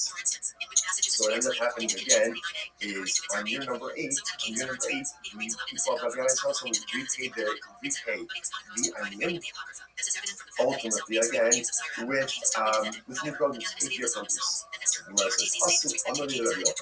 So they came and they said, so people mentioned this practice of Rabbi Yochanan. There's something about it, obviously, that bothered people to some degree. So they said something to Rabbi Yochanan, come on the roof. Rabbi Yochanan said, yeah, we sing up in, it's perfectly fine. It's perfectly fine. Why? It's next done. Now, I'll say, interestingly enough, look at Rashi, you're all saying up in stars, do a couple of Rashis. You're all saying up, Rabbi Yochanan said, the members of the house of Rabbi Yanai are acting totally fine. Rashi says, the people that he shaita, lo havu hanach ba'en, lo ichnufe hani ba'ani, lav chalik b'niru, lo chaylik b'isha shvies alai. We saw this phrase out already. When you get into potential commerce with a forbidden item, so sometimes that forbidden identity is talked on the previously permitted item. So, for example, the concern over here is, who thinks that one is transacting business with Shemitah produce, that even the 8-year produce should ultimately have the same thing, Shemitah prohibition. But the Yochanan said it's not really a problem. Why? Because there's not a there's not immediacy, or I should say, there's no immediate reciprocity. Because the produce is being taken in the Shemitah year, and only being quote-unquote repaid during year 8, because there's no immediate reciprocity, therefore this does not look like you're doing commerce with Shemitah produce, and therefore no Shemitah prohibition devolves upon the 8th year produce. That's the idea here. Therefore, again, halacha l'maisa, and therefore, again, Shemitah sanctity will not devolve upon the 8th year produce. This is very interesting, and this is connected on the Esnan Muta. And interestingly enough, a similar case would come up with Esnan Zona. Esnan Zona is the halacha, a person goes to a zona, and he gives her something for her services. Right? Obviously, if he pays her money, or even gives her an object, that object is called an Esnan Zona, payment for a harvest, and cannot be used for any type of sacrificial purposes. Makes sense. This is the sign of, notice the corresponding Greek Esnan, what's the sign of Rashi says, Nasal Mabel Ababa. Let's say Reuben goes to Rachel. Rachel's his own. Right? Reuben goes to Rachel, and ultimately, again, he gives her as he gives her payment, right? But he doesn't have relations with her. Or, well, on behalf of Nasal, or he has relations with her but doesn't pay her anything. What's the halacha? Esnana mutter. For Harlot's payment, ultimately, is mutter for sacrificial use. Obviously, it doesn't even say conversion, I don't think. Nasal Mabel Ababa. If he gave her, let's say he gave her a lamb, he gave her a sheep, and he didn't have relations with her, then of course he's permitted for a carbon white sheep, even though a lamb he didn't have relations with her. So if he didn't have relations with her, then ultimately, again, the lamb is a gift. It's a gift, there's no restrictions on it, to which the Gemara says, to assume, furthermore, the second case, he had relations with her, he didn't pay her anything, ultimately, the inheritance,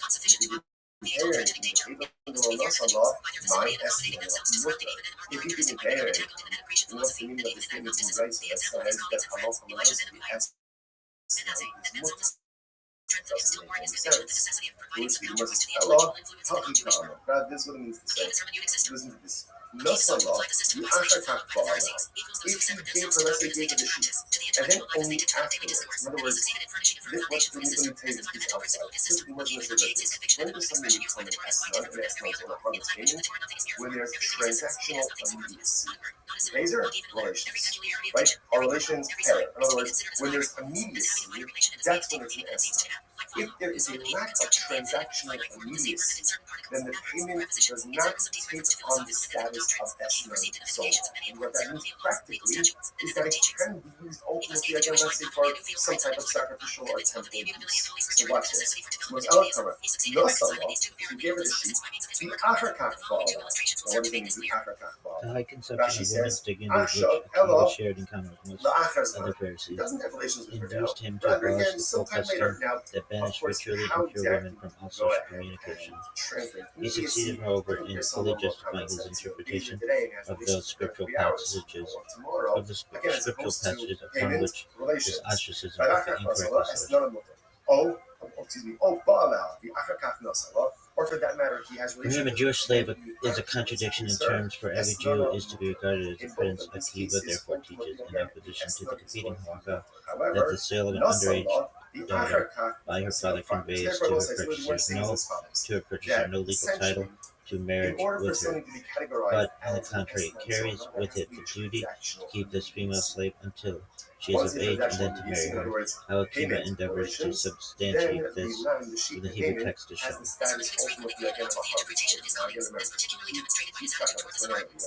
Remember, the household of Rabbi, they would borrow sheep produce from the poor and pay it ultimately again with people produce. People came to the economic because they felt, I don't know, maybe it's like a little sheep produce. So they're not going to say, no, it's fine. Why? Same idea. There's no transactional immediacy. Because there's transactional immediacy, we don't view that your produce as an exchange, right? Or as somehow like a payment ultimately again for the 7th year produce, the sheep produce, and then for the 8th year produce remains fully fine. Now the Gemara questions a little bit this estimate. Nasala the Ashakak Ba'ala. So then let's go for this, right? Let's go ahead and paste it. Right? Moving is up. This is your sheep. I'm just using the sheep because it's the easiest example. Right? So here's your sheep. Right? And then let's say here's your sheep on Tuesday. And then on Wednesday we have fish. So So again, based on what we just learned before, that sheep does not have the status of a harvest payment, and therefore is not forbidden or consecrated contributions. Right? Because a wax transactional use. Remember, I understand. The sheep bought but when he does have a relationship, let's say on Wednesday, right? You give the sheep on Tuesday. He has relationship on Wednesday. So why don't we say that when he does have a relationship on top of something, Lechol Allah is certain when I'm saying. Obviously, okay, I understand. When he gives the sheep, can't be labeled as excellent zone. He have a relationship with her, there's no need. But when he does have a relationship with her on Wednesday, then retroactively, the designation of the sheep as a harvest payment should devolve upon the sheep retroactively. And therefore, the sheep should be categorized as an excellent zone already as of Tuesday. Rabbi Lazar says it's very interesting to know what's the case. He should come up and hit your basa. This is very interesting. What happened? Zona got the sheep on Tuesday. She got the sheep on Tuesday. Now, relations didn't happen until Wednesday.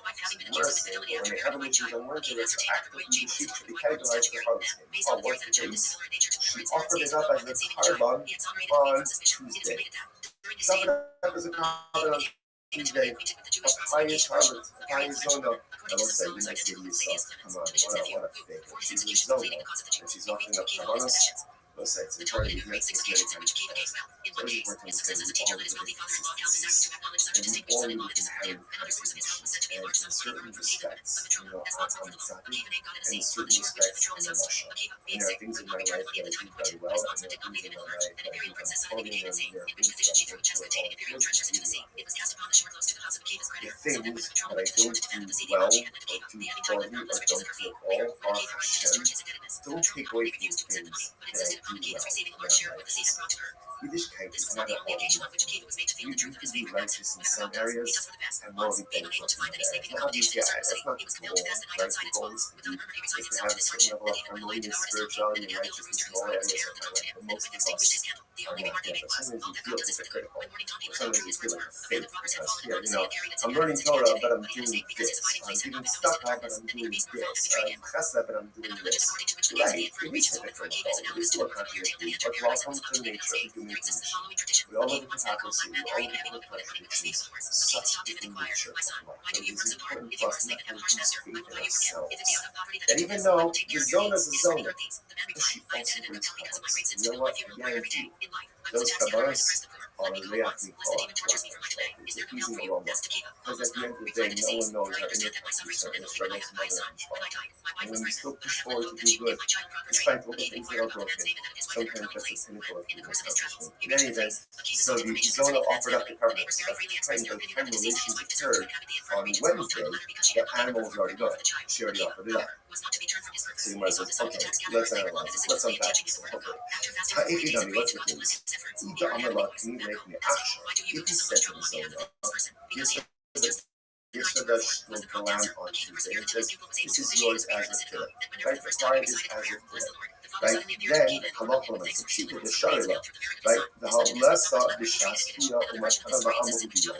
So then obviously it's Mutafa, right? Because she has title to it. It can't be categorized as an Esrog on Tuesday because they didn't have relations yet. So essentially, gave her a gift. And if she has every right to offer it up. However, if you do the law on the left in the Aksha, it's not in the Karma. This is very interesting. But if he did not give her permission to acquire it as of now, right? If he was not explicit and said, if he didn't say to her, this is your animal as of now, as of Tuesday, right? They're scheduled for relations on Wednesday. So what does it mean to say? If he gives it to her, he gives it to her on Tuesday, okay, we're going to have relations tomorrow. If that's the case, if he doesn't tell her to acquire it, it's not hers. It's not hers. And if it's not hers, he must be kind of how to shove her up as a carbon. After all, the Ishkiyak is based on Kodesh Amrachman. So it says, if a person will consecrate his home, this is talking about the era, about valuation.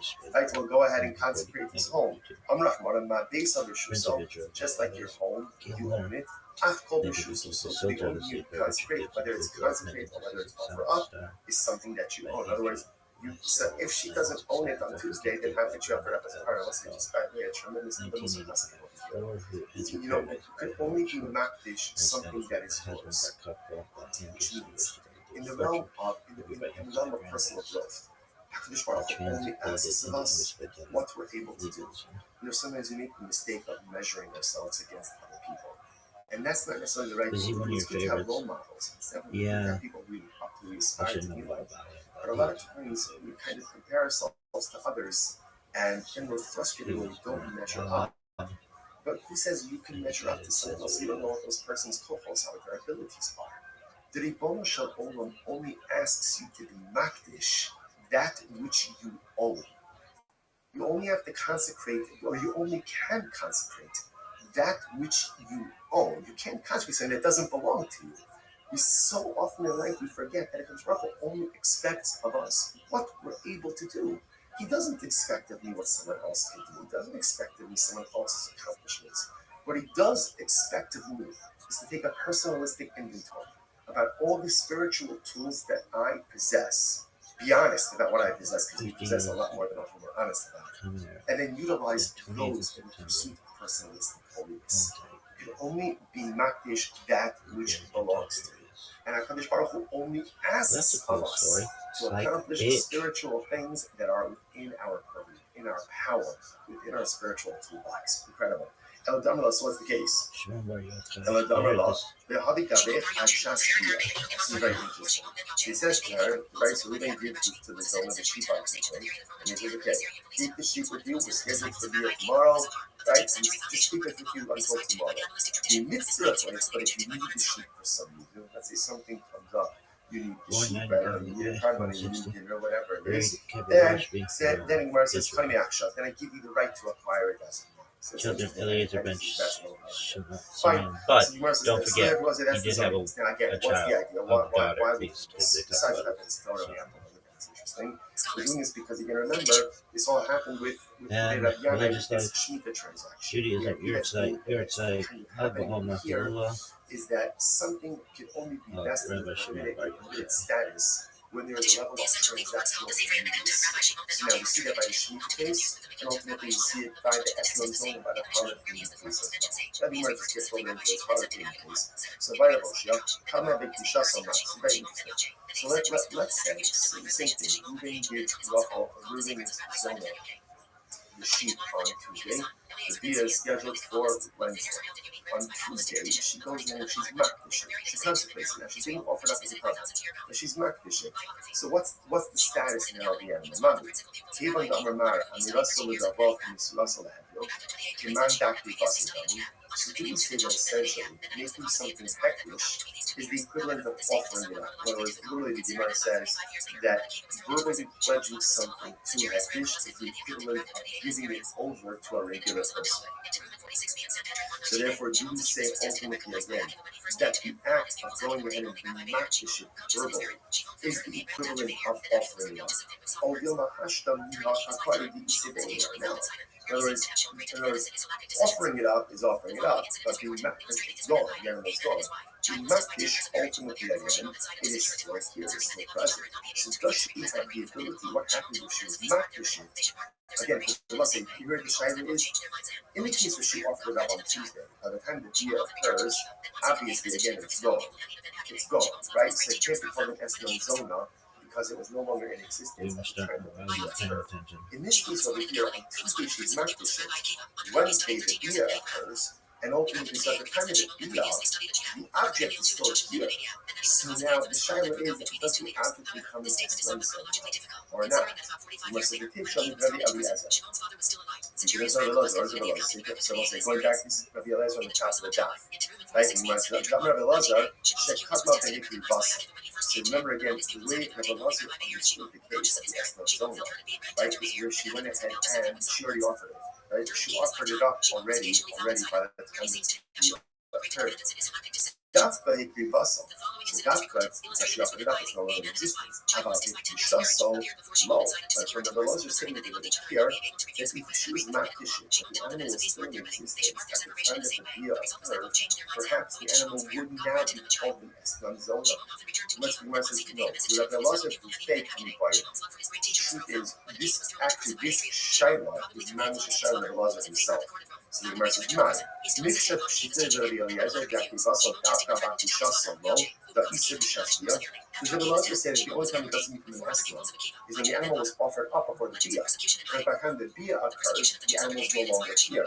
But perhaps again, where she was just makdish, she consecrated it. The animal is still in existence at the time of the Bia, in which case halacha l'maisa, the animal is recategorized as an Eslam Zona. Of Dilma, if we bust up Shitale, Vikishas on the Saturday. And we know, maybe obviously she offered it up and it's only going to exist at the Bia. Of course, it's not going to be categorized as an Eslam Zona. But in case she just consecrated it, we're not sure. Which the Gemara says taken. So we're really not sure. So interestingly enough, I will say, what comes out in this case over here is, first of all, so important lesson number one. We're not finished with Zona. What we do understand is that in order for something to be categorized as an Eslam Zona, as a harvest payment, it must be transactional immediacy, which means payment via. If that order is not followed, either payment and delayed via, or via and then payment, ultimately, again, it is not considered to be an Eslam Zona. If he deposited an animal with her payments, now, the via doesn't occur until later on, assuming she has rights in that animal, therefore, she goes ahead and she offers it up to bonafide carbon.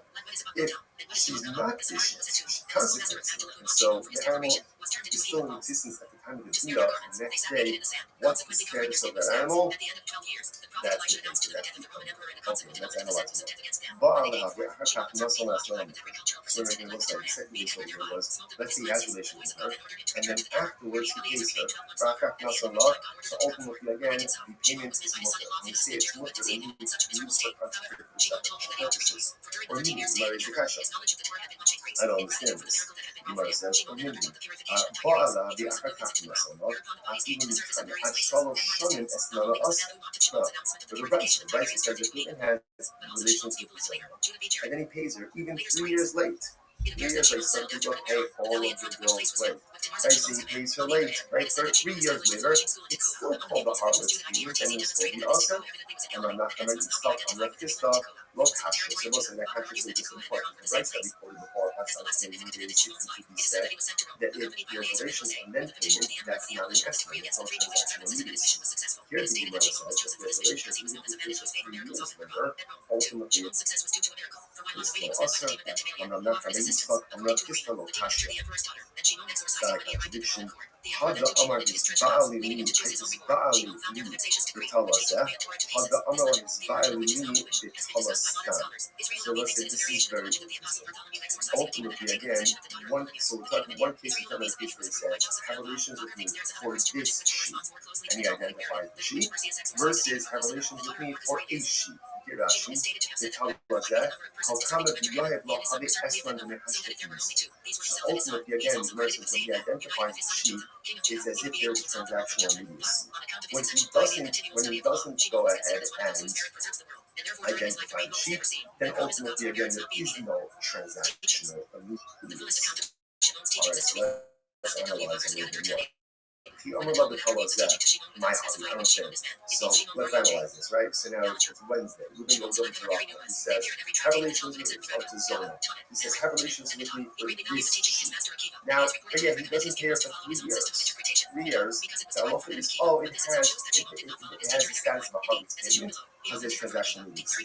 Just because he identified the sheep doesn't make it hers. In order for it to be hers, what has to happen? The Gemara says, the sheep.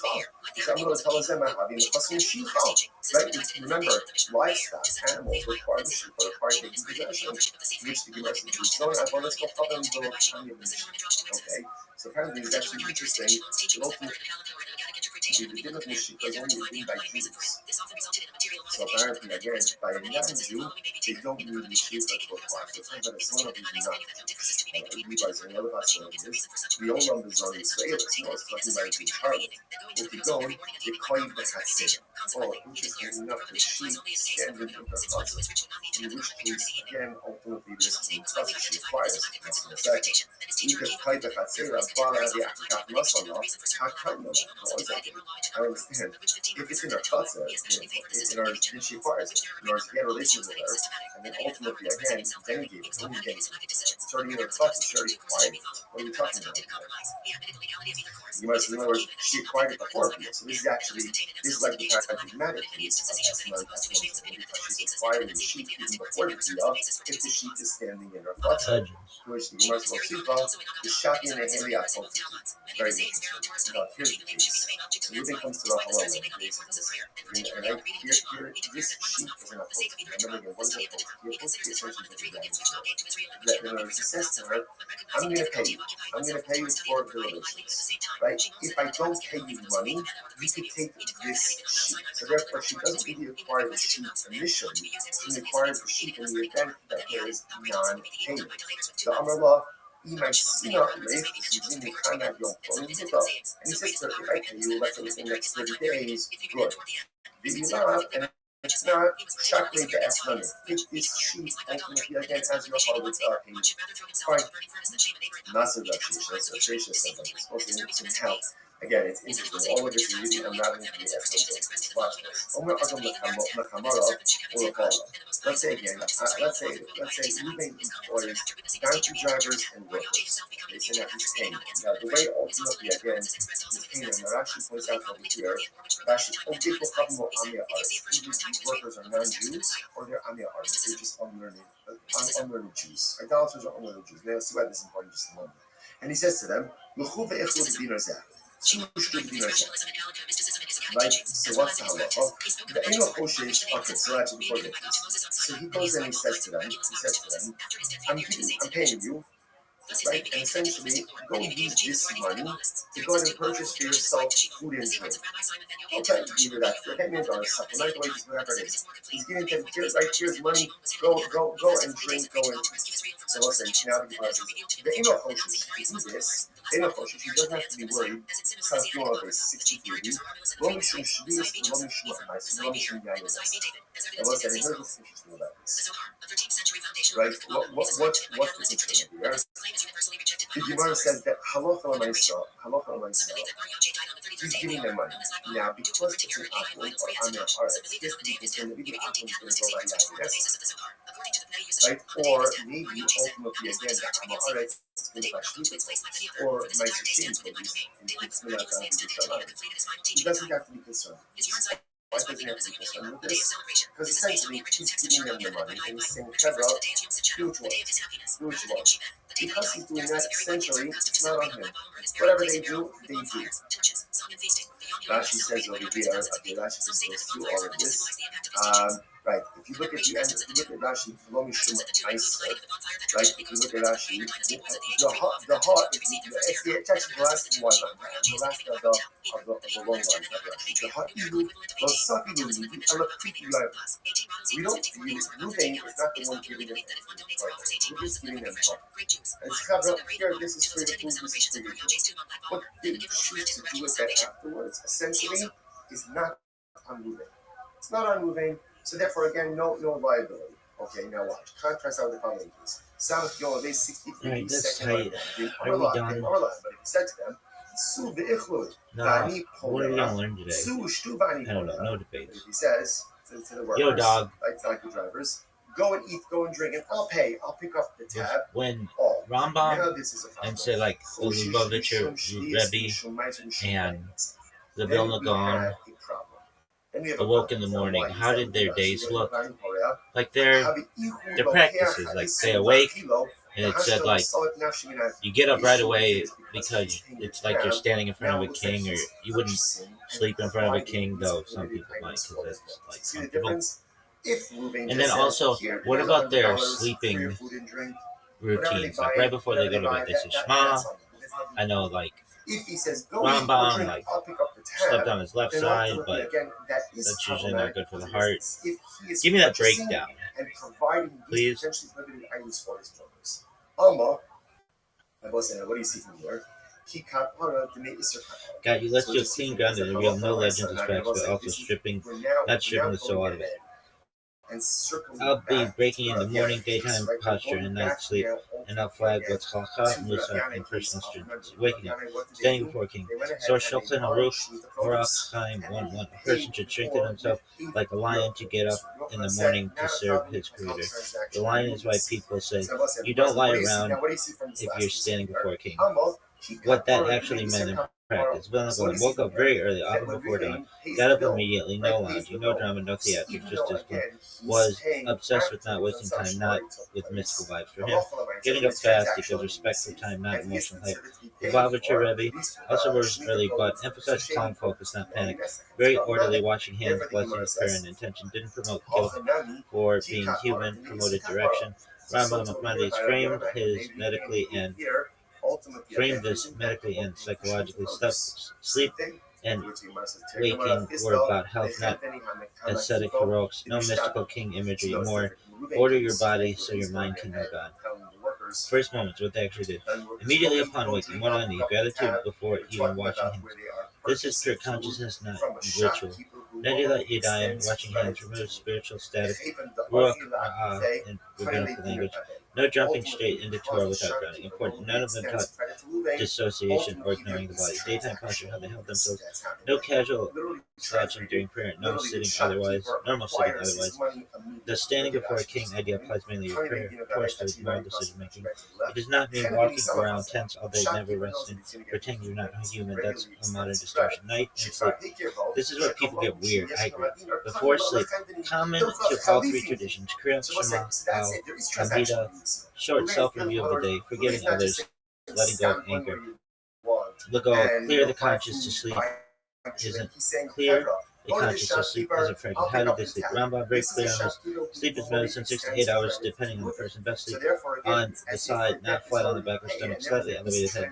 Early night sleep is better than late night sleep. He explicitly says, a sage who ruins his health is not holy, he's ignorant. Which side?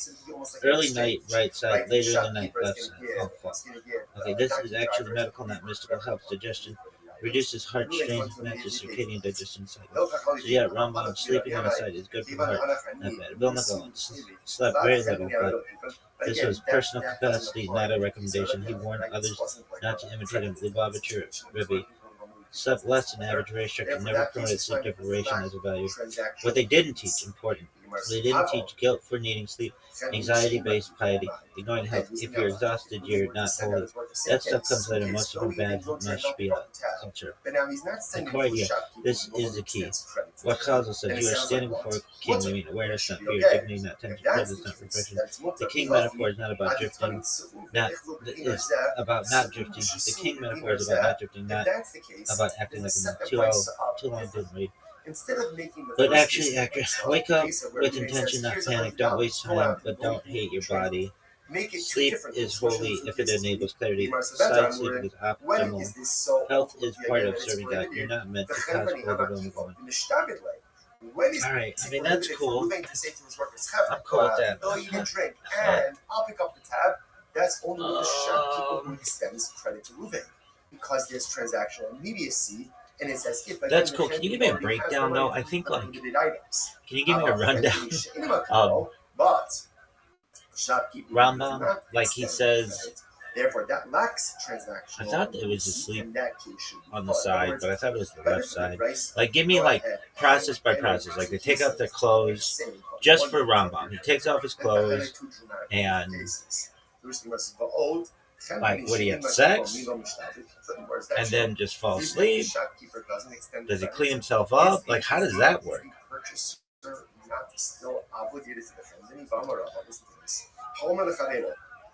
A person says to his friend, fucking question. Rabbi's in the back. Fucking question. I know. Got it. You're asking very practically, not pornographically, about Rambam. Actually does address this in a clean medical halakhic way. I'll keep it clinical, source, and precise, no graphic stuff. I'll only talk about Rambam, not foreplay. Rambam's very important first. For Rambam, sex, sleep, hygiene, clothing, digestion are all medical acts. Holiness is equal to order and health.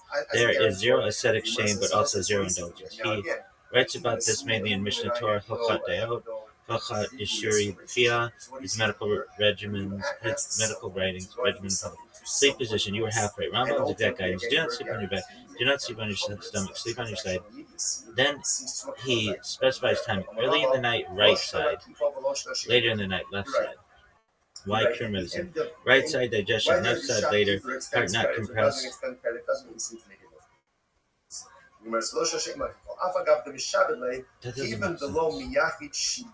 Lungs freer.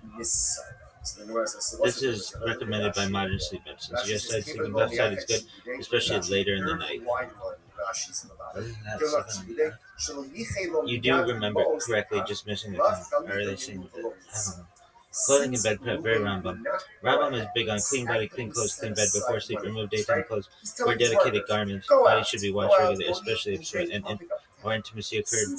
This is health, not ritual purity. Sex and sleep, clinical, not graphic. Rambam is extremely clear, very non-mystical. After marital relations, clean the body. Urinative if needed. Bring it up. Wipe and wash, basic hygiene.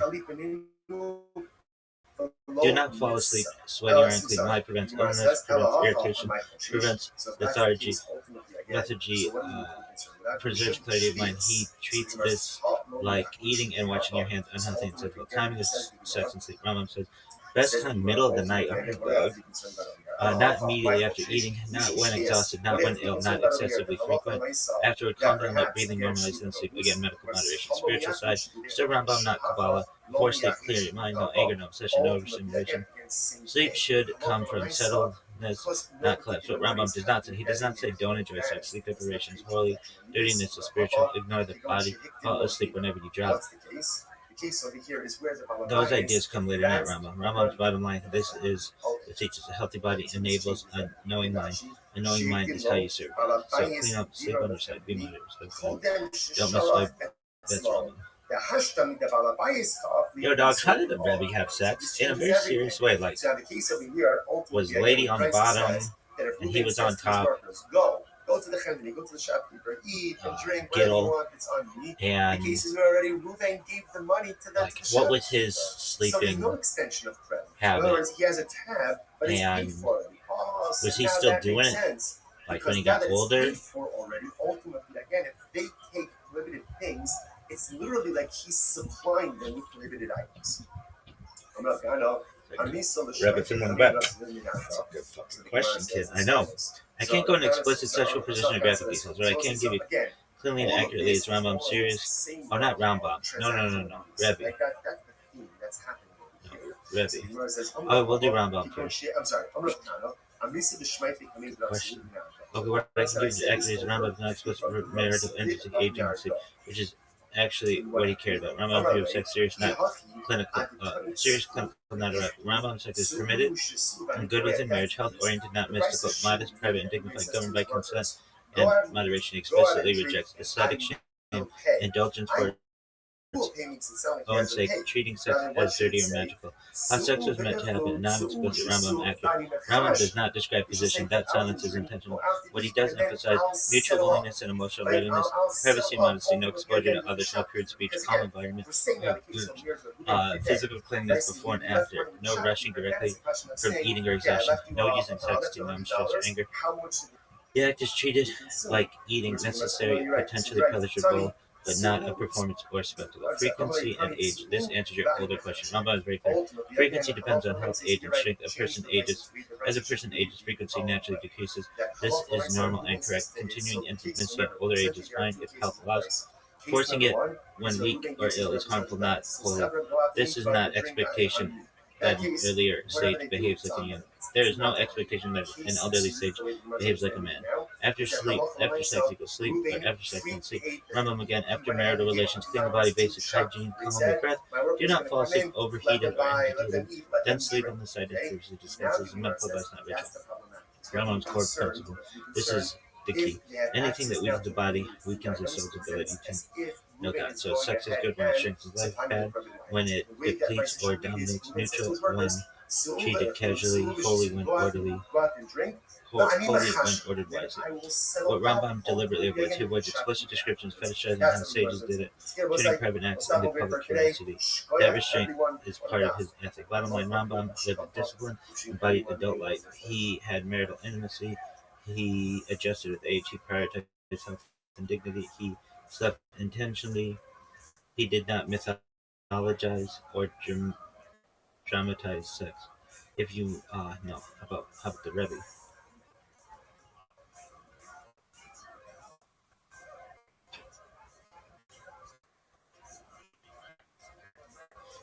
We'll say good morning. It is a graceful sparkshin to be able to learn with all of you. Got an answer about the Lubavitcher Rabbi Menachem Mendel's Anderson, and a serious match with him, historically responsible way. Anything beyond that would cause him speculation of warriorism, which he himself would have projected. The Lubavitcher Rabbi, how he approached intimacy, sleep, and the body. First, an important body. Unlike Rambam, who wrote Midas Manners, the Rabbi did not write about his own private life. Yeah, he didn't fucking stream it either, bitch. In Chabad culture, especially privacy and marital matters is sacred, so we rely on his public teaching, his halakhic guidance, others' credible testimony about his daily discipline, not gossip, not mechanical. But boy, I bet Gittel would have a lot to say about this bitch. Marital intimacy. Gittel?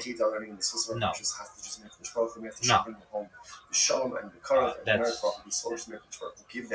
That's success.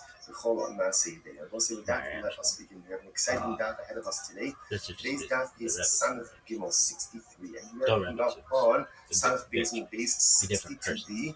Marital intimacy. What can we say accurately? The Rebbe taught that marital intimacy is a mitzvah, not a consumption, an act of connection, dignity, and responsibility, governed by welcome and tzniut, modesty, never something to be discussed publicly in detail. He strongly opposed ascetic denial of marital life, treating sex as crude, mechanical, or indulgent curiosity about how the doctor did it. And then repay them with eighth year. His consistent marriage. What matters is Kedusha, sanctity, not technique.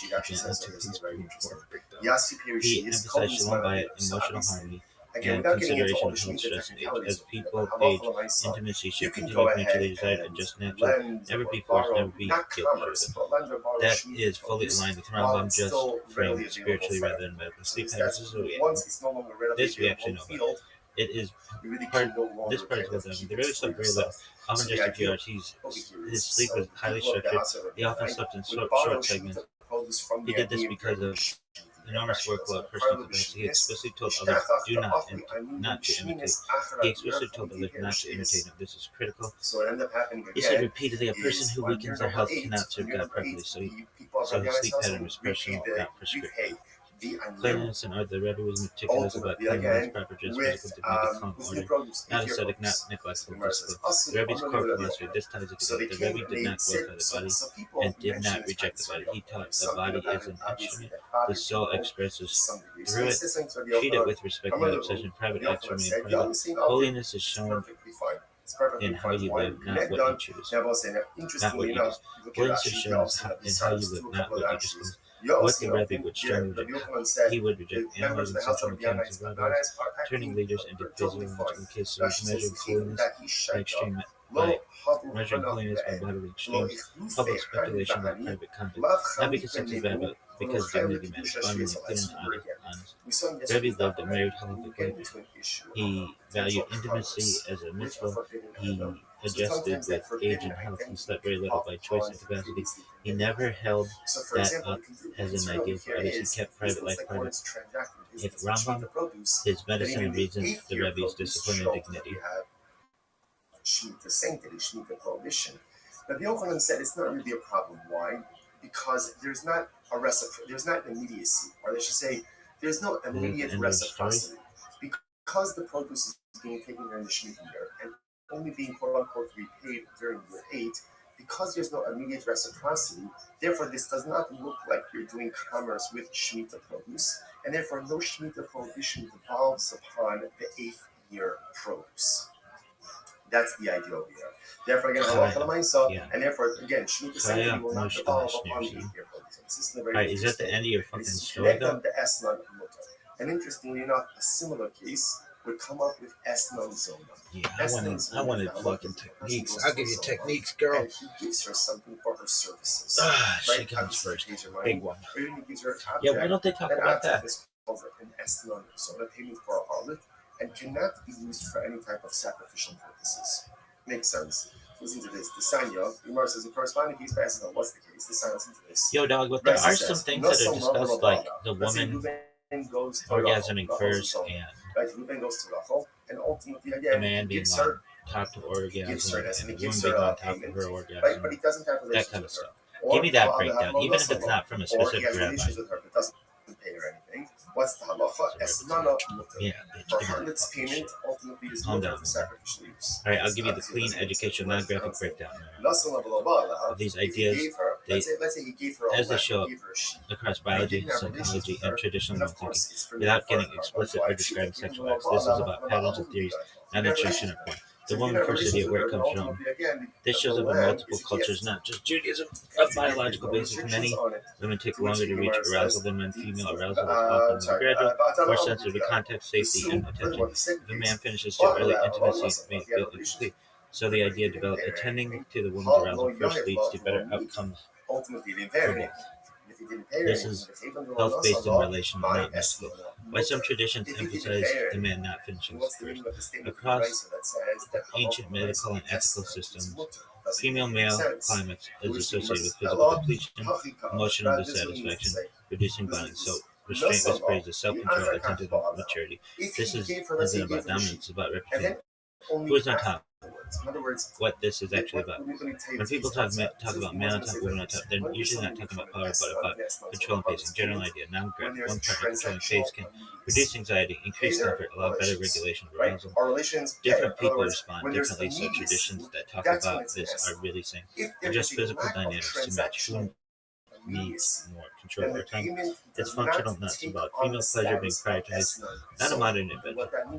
This surprises people. Ancient sources, including Jewish, believe female pleasure increased emotional attachment, relationship stability, likelihood of consumption. This was their medical theory. So women's satisfactory wasn't ignored, it was seen as structurally important, even if discussed outwardly. Why older tradition avoids details. Even when these ideas existed, traditions avoided step-by-step descriptions, explicit mechanics, public discussion, wanted to preserve privacy, to prevent voyeurism, to avoid turning intimacy into performance anxiety. They focus on principles, not techniques. Modern science mostly agrees with better language. Modern sex research says similar things, just cleaner. Mutual satisfaction matters more than mechanics. Timing differences are normal. Communication matters more than position. Pressure ruins outcomes. Attentiveness is better than technique. The science stripped away moral language but kept the core inside. The real takeaway, this is the key. All these discussions point to the same principle. Healthy intimacy is about responsiveness, pacing, and mutual awareness, and choreography. When people obsess over the roles, they miss the point. TLDR. Straight, non-weird version. Women often need more time and attention matters. Men finishing too early was historically discouraged self-control. Physical arrangement talk is really about pacing and comfort. Female satisfaction has long been seen as important. Traditions avoided explicit detail on purpose. Modern science backs the underlying ideas. Tell me everything in Orthodox Judaism about it. We don't view that inferior produce as an exchange, right? Or as somehow like a payment, ultimately again for the 7th-year produce, the Shemitah produce. Alright, I'll give you a complete Orthodox Judaism accurate overview, not explicit, serious, and internally faithful. This is principles of and values, not mechanics or morality. Sexuality in Orthodox Judaism, the full framework. Orthodox Judaism treats sex as real, embodied, regulated, meaningful, and private. It is neither taboo nor casual. Core premise, everything flows from this. Sex in Judaism is a mitzvah within marriage, not a necessary evil, not purely for procreation, not ascetic, not performative, not public. The Torah assumes sexuality is powerful and therefore must be channeled, not denied. The mitzvah of Ona, central concept. What it is, Ona is the husband's halakhic obligation to ensure his wife's sexual and emotional satisfaction. This is explicit in Torah, Exodus 21, Talmud, Ketubah, Rambam, Shulchan Aruch. Key points: sex is not permitted; it is owed. Frequency depends on health, work, age, mutual desire. The obligation is toward the woman, not the man. This alone already breaks a lot of stereotypes. Female pleasure is acknowledged without explicit detail. Orthodox sources recognize women may require more time, emotional safety matters, rushing is wrong, indifference is a violation of Ona, mutual desire is ideal, coercion is forbidden. The Talmud states clearly, a man who ignores his wife's needs sins against her. This is legal language, not poetry. Order, modesty, and privacy. Orthodox Judaism insists on absolute privacy, no public discussion of sexual mechanics, no voyeurism, no instructional explicitness. This is why sources speak in euphemism, use principled language, avoid description, not because sex is dirty, but because dignity matters. Because dignity matters. Who initiates halachically? Either spouse may initiate. A husband should be attentive to signals. A wife is not passive property. Desire should not be forced or ignored. Ideally, mutual interest, emotional attunement, calm atmosphere, timing, and mindset.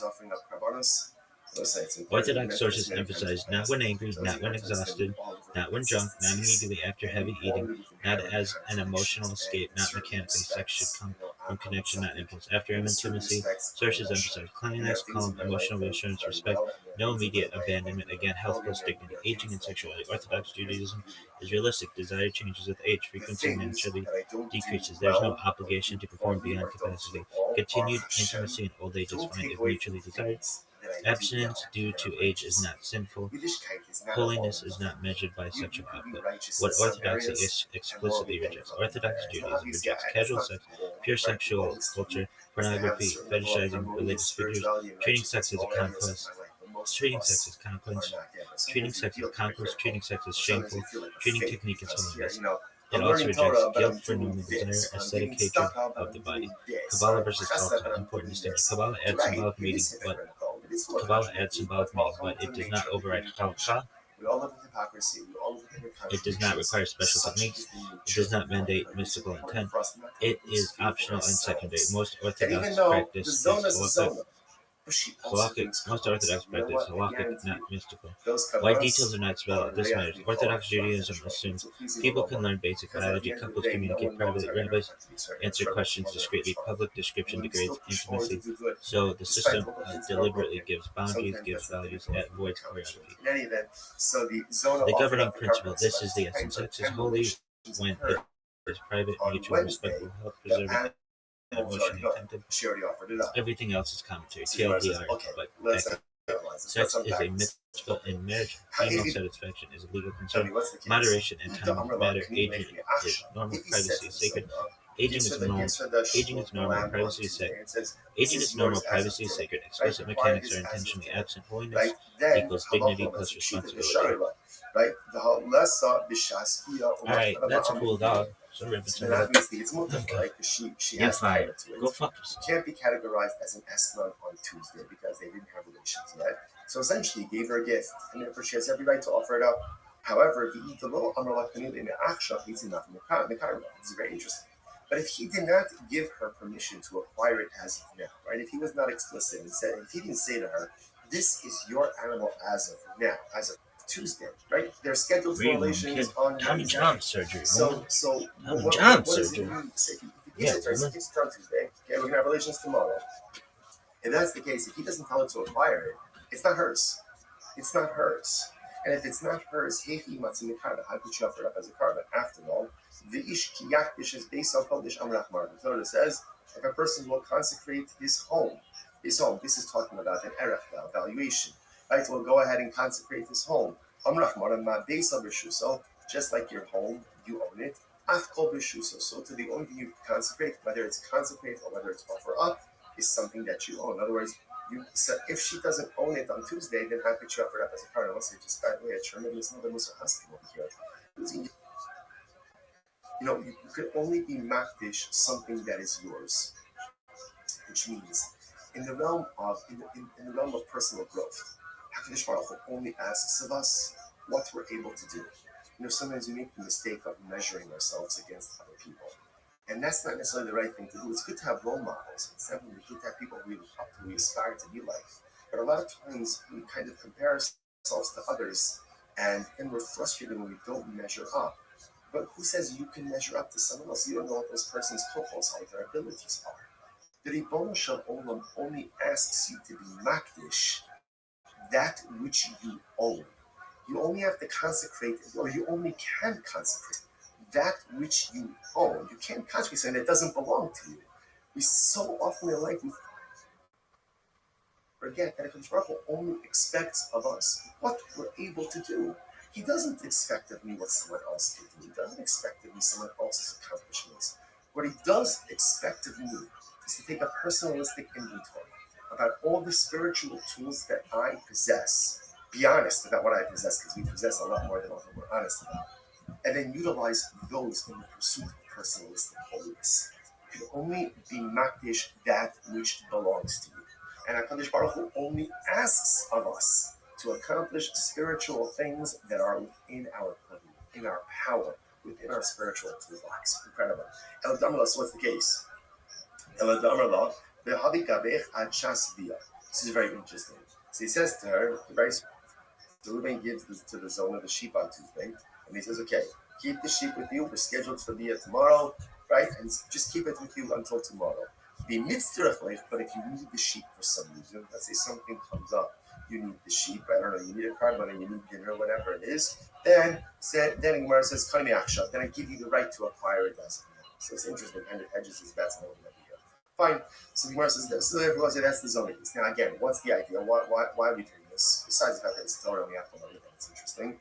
We're doing this because, again, remember, this all happened with the Beit Rabbi Yanai, with this Shemitah transaction. The idea that's kind of happening over here is that something can only be vested with prohibited status when there is a level of transactional immediacy.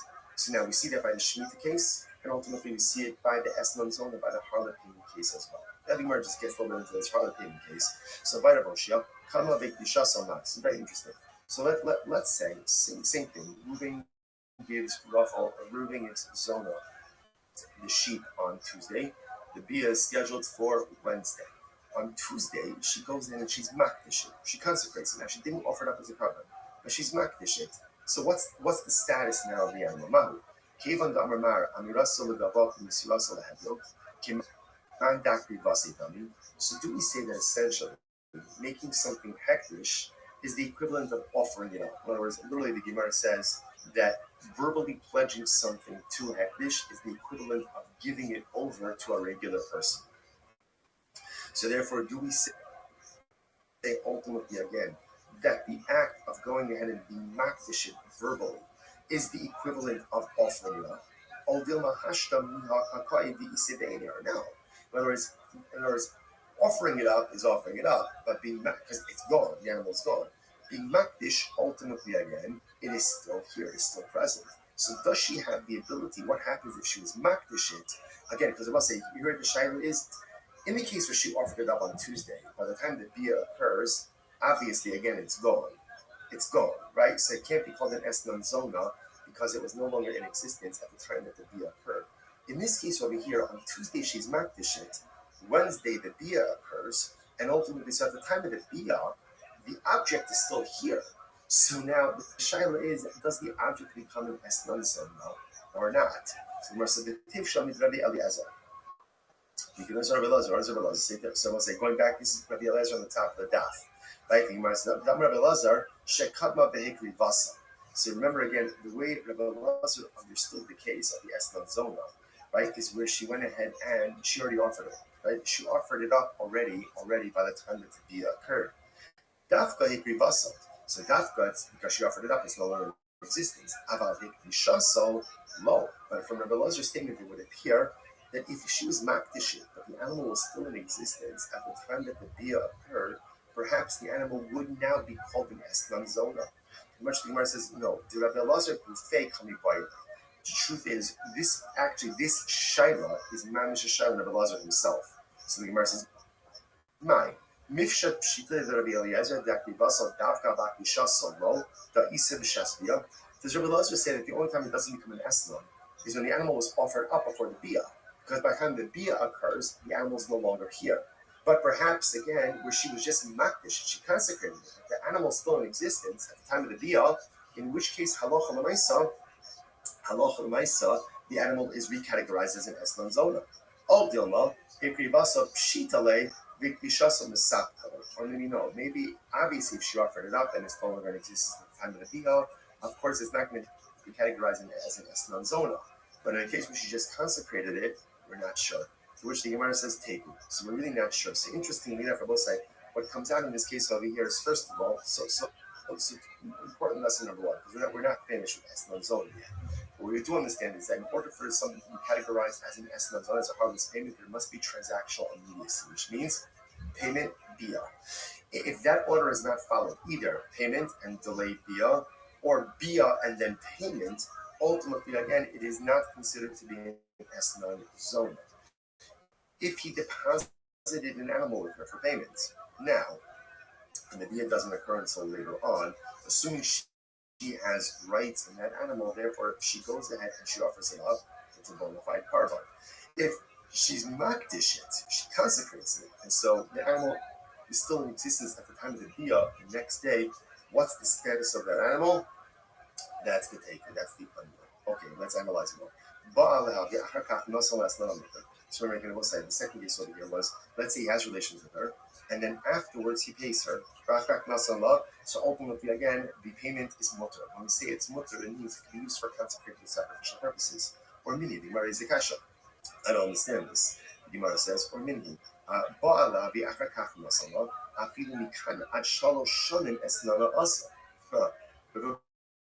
Bryce says if Reuben has relations with the Zona, and then he pays her even 3 years late. 3 years late, some people pay all of their bills late. Right? So he pays her late. Right? 3 years later, it's still called the harlot's payment, and it's still the aser. So we'll say that conscience is just important. The Bryce that we quoted before, Asam pays in the day 62b said that if there's relations and then payment, that's not an eslam. There's no transactional immediacy. Here the Gemara says if there's relations, even if he pays her 3 years later, ultimately it is still aser. It's not a contradiction. Hada Amar his Baali li bitalazeh. Hada Amar his Baali li bitalastam. So let's say this is very interesting. Ultimately, again, we're talking about a case where he says, have relations with me for this sheep. And he identifies the sheep, versus have relations with me for a sheep. Girashi, bitalazeh, kalkama diyohev lo have eslan b'nehashtakimise. So ultimately, again, the Gemara says when he identifies the sheep, it's as if there is transactional immediacy. When he doesn't go ahead and identify the sheep, then ultimately, again, there is no transactional immediacy. All right, so let's analyze a little bit more. My hobby, I don't understand. So let's analyze this, right? So now it's Wednesday. Reuben goes over to Rachel. He says, have relations with me, or to Zona. He says, have relations with me for this sheep. Now, but yeah, he doesn't pay her for 3 years. 3 years, the halacha is, it has the status of a harlot's payment because there's transactional immediacy. Just because he identified the sheep, it doesn't make it gross. In order for it to be gross, what has to happen? Why? The Gemara says, right? Remember, livestock, animals require Mashiach, but require taking possession. Which the Gemara said, the zone okay, so apparently it's actually interesting that ultimately the din of Mashiach is only given by Jews. So apparently, again, by a non-Jew, they don't need Mashiach so far. The old numbers on this way, I was talking about it in Charlotte. If you don't, you claim the Hassan. Oh, interesting, not the sheep are standing in the Hassan.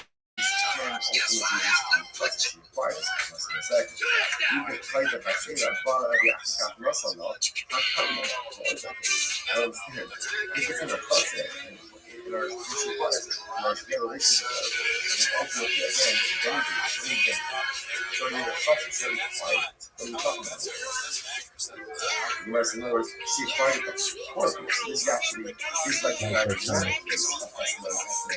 she's acquiring the sheep before the year, if the sheep is standing in her process, which is much more cheaper, the shocking and really very interesting. It's about this case. So when it comes to the whole idea, this sheep is not that it says to her, I'm going to pay you. I'm going to pay you for the relations. Right? If I don't pay you the money, you can take this sheep. So therefore, she doesn't really require the sheep's permission. She requires the sheep in the event that there is non-payment. the Amala, he might see not rates to see the time at your but he says to try for you that in the next 30 days. Good. If not, and if not, Shakti gas them. Take this sheet of the local cosmo fine. Massive gracious supposed some help. Again, it's interesting. All of this is really unraveling the essence of the other than the Kamala or the Hall.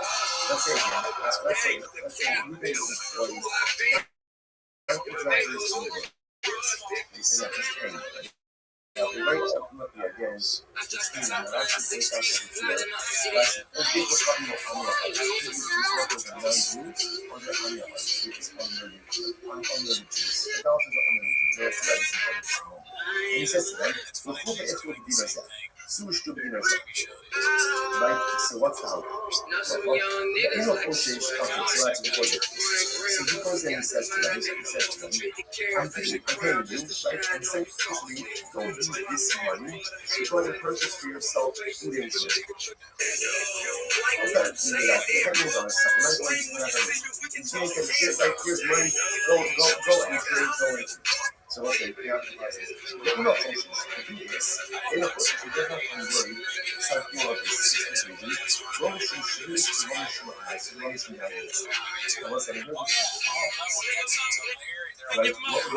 What's the issue?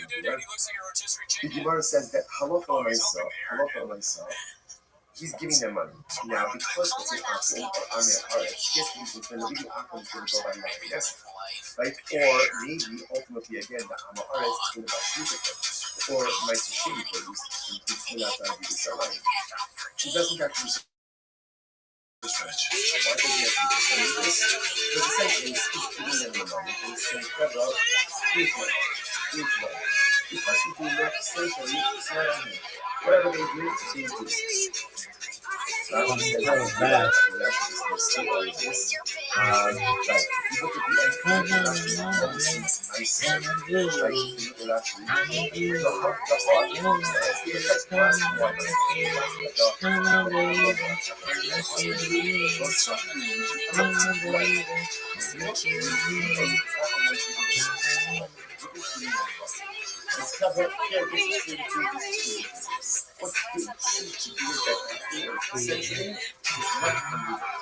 Not only they, therefore again, no wiser. Okay, no. That's not fine. Some floor, these second ones, they come about, and all of it. Yes, see the input. Value, he says, to the workers, like taxi drivers, go and drink it. Okay, so pick up the tab. Now this is the problem.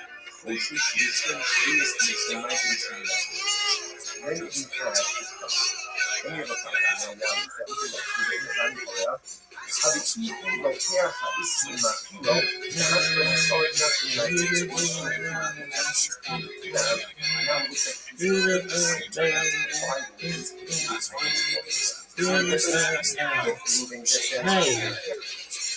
Put on your own dress.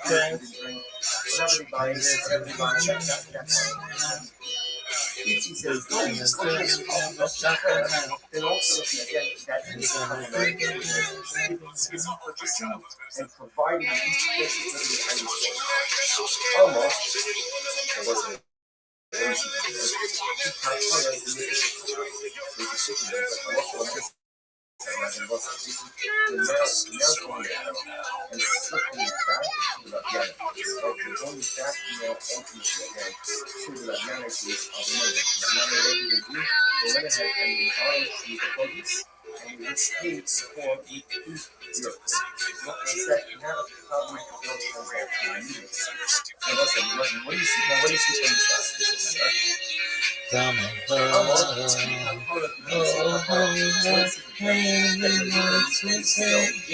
Precious love. And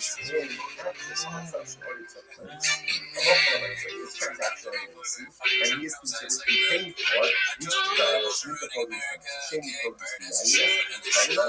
therefore the Gemara says, Halfanami, Tikapara, the means of Kapara. So to hear by Rabbi Yonai, when they use him here, ultimately again, is in that ultimate dispute of produce. Same thing. which we must say, Gemara Fisto, Bechen Beni Hamakito, in Shabbos. So, no, it's different. In the Ruvain case, right? Can you do this one? Oh, for sure, though. And when the Shkomis go drink out, pick up the tab, we're talking about where they are purchasing food from the shopkeeper who normally extends credit to food. Even the ugly lack today, clearly in the heavens. We get it almost every night. When that moon is big and bright, it's the supernatural delight. Everybody was dancing in the moonlight.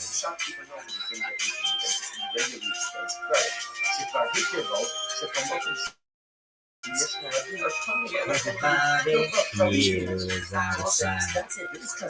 They don't bark and they don't bite. We keep their booze, they keep it tight. Everybody's dancing in the moonlight. Dancing in the moonlight. Everybody's feeling warm and bright. It's such a fine and natural sight. Everybody's dancing in the moonlight.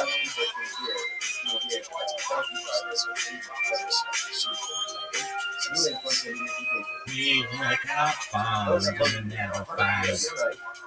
Drinking and dancing, stay uptight. It's a supernatural delight. Everybody's dancing. That piece is funny because it lacks transaction. You must have all can be ashamed of people. You can go drink all the trash. And now he's not sending to a shopkeeper who nobody expenses credits to him. Then it sounds like what? What's it? It should be okay. If that's the case, that's more person lucky. I'd be telling you that if that's the case, then accept advice differently. Instead of making the first case of myself, the case of where Ruben says, here's $100, go out and go eat and go drink, make it two different cases. What can the two cases be? You might say, that's right, Lauren. When is this ultimately again that it's prohibited? The Chenbani Hamakifa, in the standard way. When is it prohibited for Ruben to say to his workers, you go eat and drink, and I'll pick up the tab? That's only with the shopkeeper who extends credit to Ruben, because there's transactional immediacy, and it's as if, again, the Chenbani already has the money to pay for the prohibited items. How about Chenbani Shema, but shopkeeper who does not extend credit, therefore that lacks transactional. Everybody was dancing in the moonlight. Dancing in the moonlight. Everybody's feeling warm and bright. It's such a fine and natural sight. Everybody's dancing in the moonlight.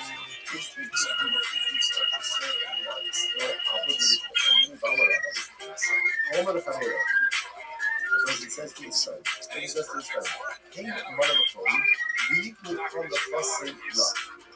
we get it almost every night. When that moon is big and bright, it's supernatural delight. Everybody's dancing in the moonlight. Dancing in the moonlight. Everybody's feeling warm and bright. It's such a fine and natural sight. Everybody's dancing in the moonlight. Dancing in the moonlight. Everybody's feeling warm and bright. It's such a fine and natural sight. Everybody's dancing in the moonlight. Dancing in the moonlight. Everybody's feeling warm and bright.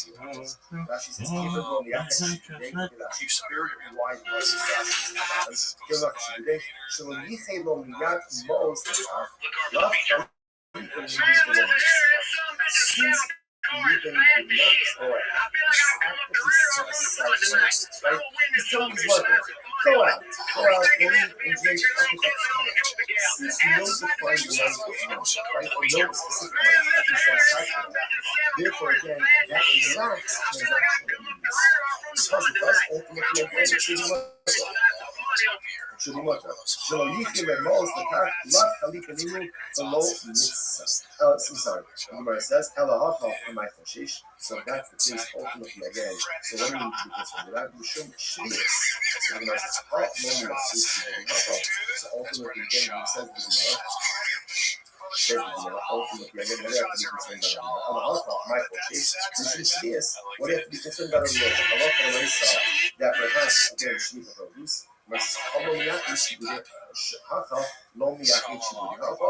Ultimately, again, the same thing. Because no particular money is currently designated in advance, there's no free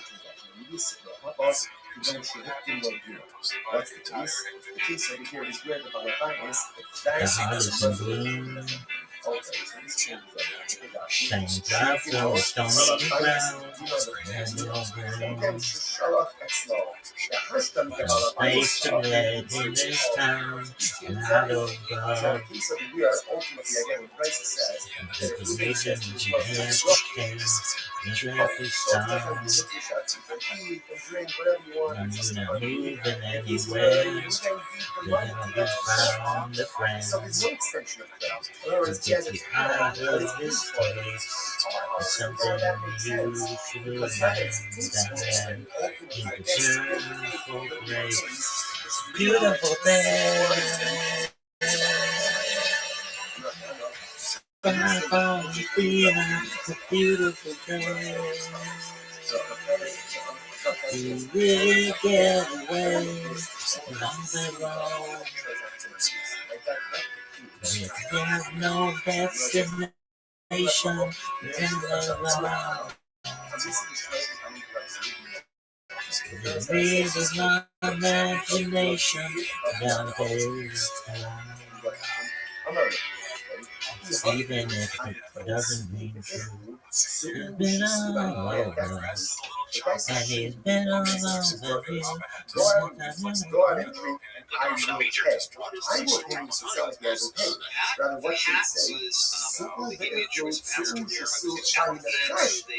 say, go out and drink, go out to eat, and then I'll settle up. So they were like, I'll settle up ultimately again with the shop. Because again, we're saying that people years old, they today. Right? So you left money in the shop, and then it's the customer saying, okay, I left you $100. busy How much do you consume? Is the rest of the money right? Shani, ultimately, again, I've never seen that ever before. I don't know about this. Normally when you're a system, is great, and I'm like, piece number one is what you think you're supposed to do. and that case, someone is economic. Piece two, you must understand now, is that halacha myself ruling prepaid for him. He went ahead and gave $100 to the shopkeeper. He said, my worker's going to come in, let them buy, let them eat, let them drink. Okay? Now the Gemara says that's the problem. We have to be concerned. If they have access now to all these items. It's been all over, and it's been all over you. It was a beautiful day. Really get away. It was a beautiful day.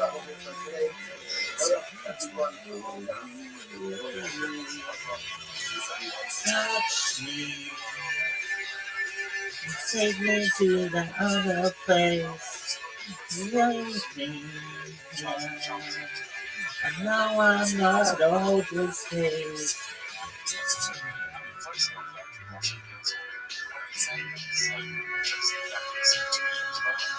See the world in green and blue. She turns around in front of you. See the girl in front of my house. See the jumping stars and I see out. See the birds in the sun at night. See the young fields at first light. See the birds in the green in their eyes. See the bird, all the brothers came out. It was a beautiful day. Really get away. It was a beautiful day. father then Look how sick that was. Sickest shit ever. What's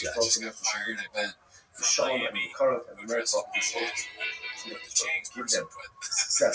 Would you give it to Alicia DeLucci? Oh, fucking day. Really? What would you say to her? You funny bitch. Get that ass over here. Really? Fuck yeah, baby. She's gonna have a shirt. You funny bitch. Get that ass over here. Why? Why the fuck not, bitch? That's what it's gonna say on the back. Why the fuck not, bitch? You're a bitch.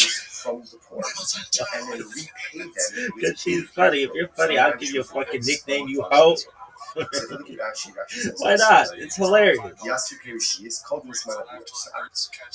shit is hilarious.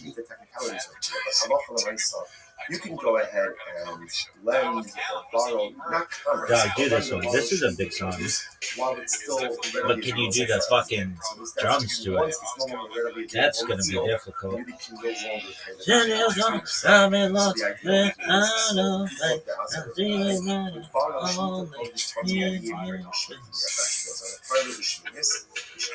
do it again. Sucks. So what ended up happening again is on year number 8. Dude, do it again.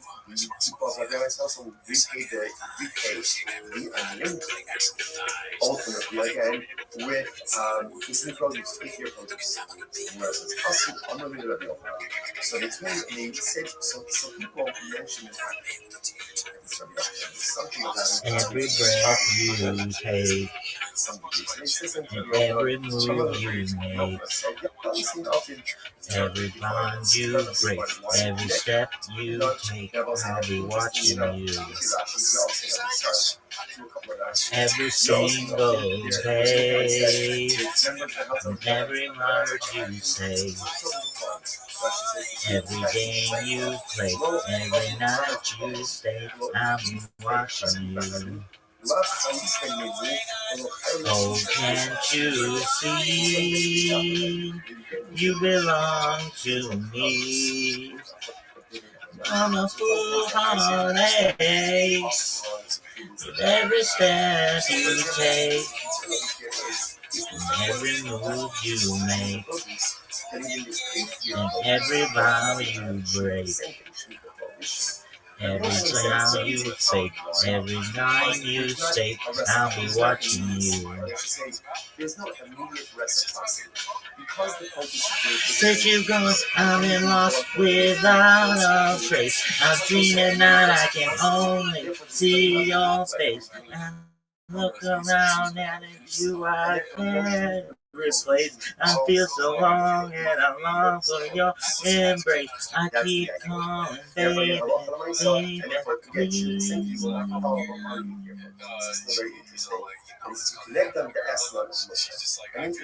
Dog, that shit was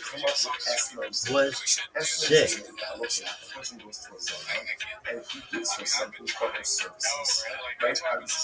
Maybe the sickest shit of all time. Sickest shit of all time. Maybe. Why? Try not, bitch.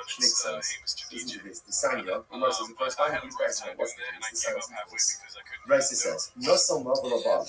Let's say Ruben goes to Rachel. Rachel's his own. Like Ruben goes to Rachel. And ultimately, again, he gives her payment. Right? But he doesn't have relations with her. Or he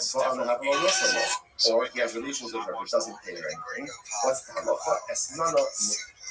For harlot's payment, ultimately is mukta to sacrifice. Obviously, it doesn't make Nothing of Allah, if you gave her, let's say you gave her a lamb, you gave her a sheep, and you didn't have relations with her. I'm looking around and with you I can't replace. I feel so calm and I long for your embrace. I keep calling, baby, baby, please.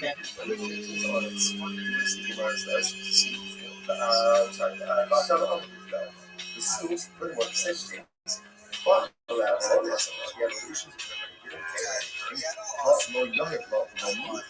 ultimately very even though lots of my estimate, it didn't compare.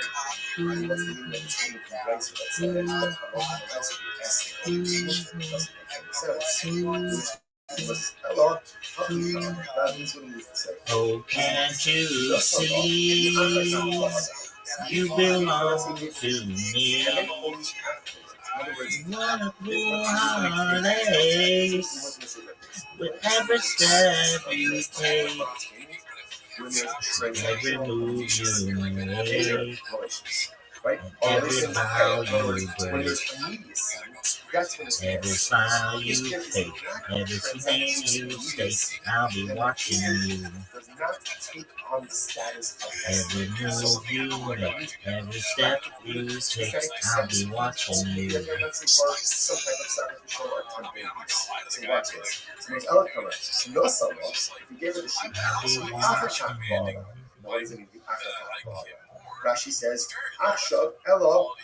Dog, that shit was sick. He doesn't have relations with her now. Rather than sometime later. Now, of course, how exactly do you go ahead and translate immediacy? I think there's some more comments that say, easier today and have relations for 3 hours or tomorrow. Again, as opposed to payment relations.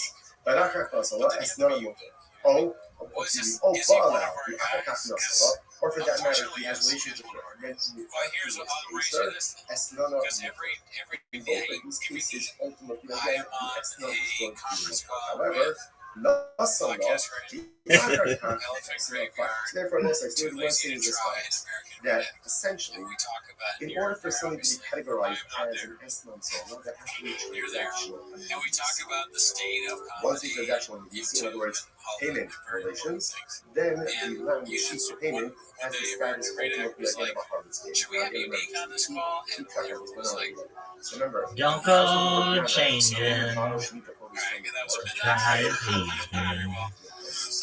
You never let me down before. No, don't imagine you're too familiar, and I don't see you anymore. I would not leave you in times of trouble. Never would have gone this far. I'll take the good times. You'll take the bad times. I love you just the way you are.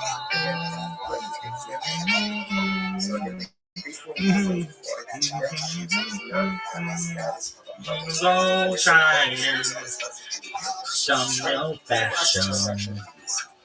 Don't change the color of your hair. Make no way that by unspoken passion. No one might doubt and care.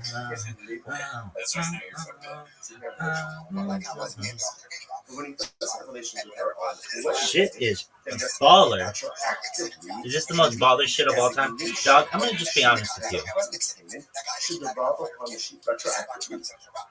And therefore the sheep should be categorized as an Islam zone that already has of today. Rabbi Lazar says, it's very interesting that what's the case? He should come up and hit the vasa.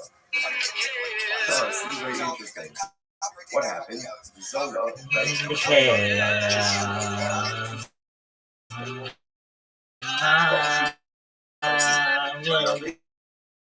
Beyond whatever conversation.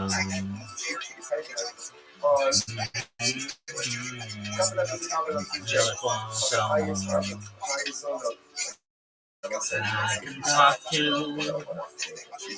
I love you just the way you are.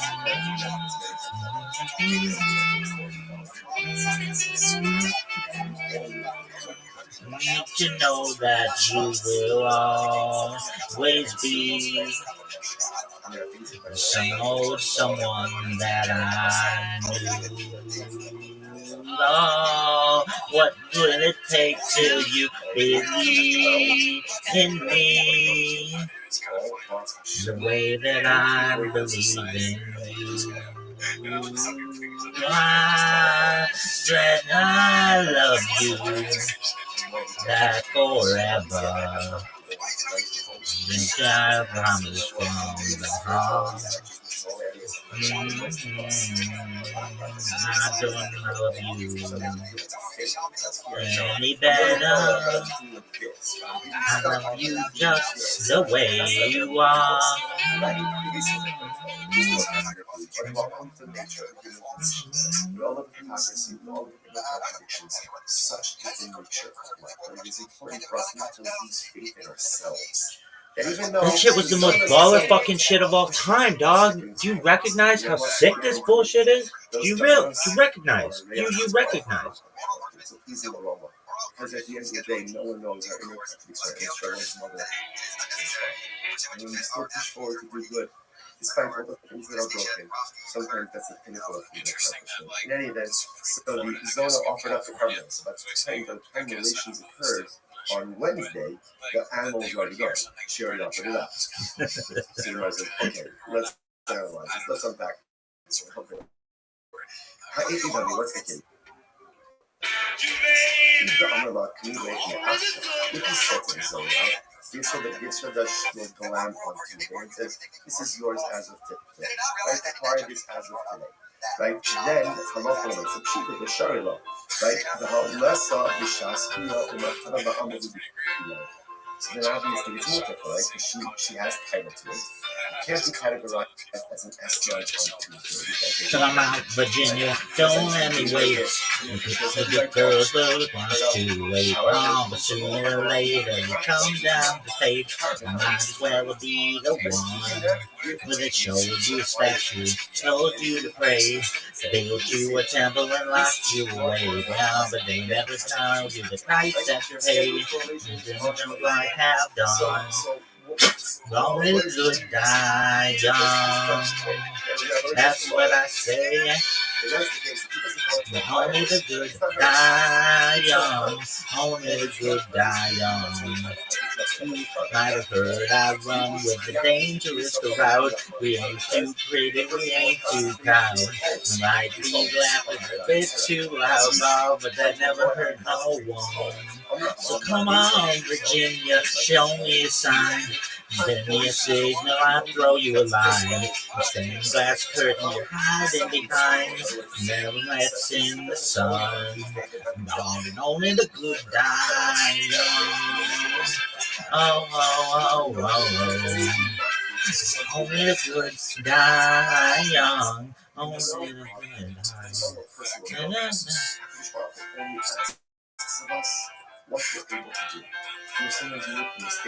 That shit was so sick.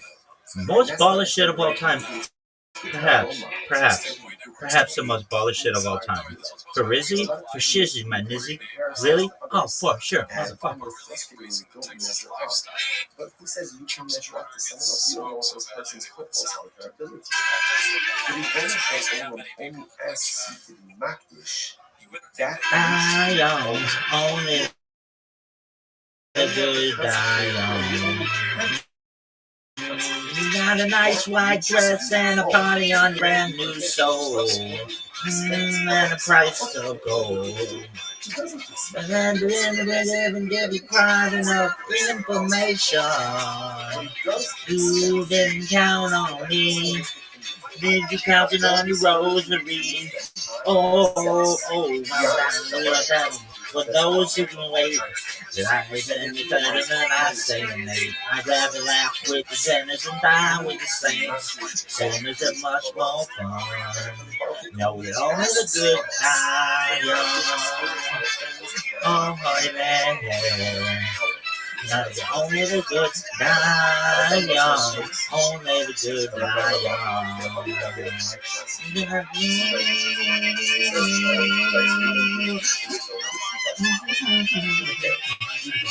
At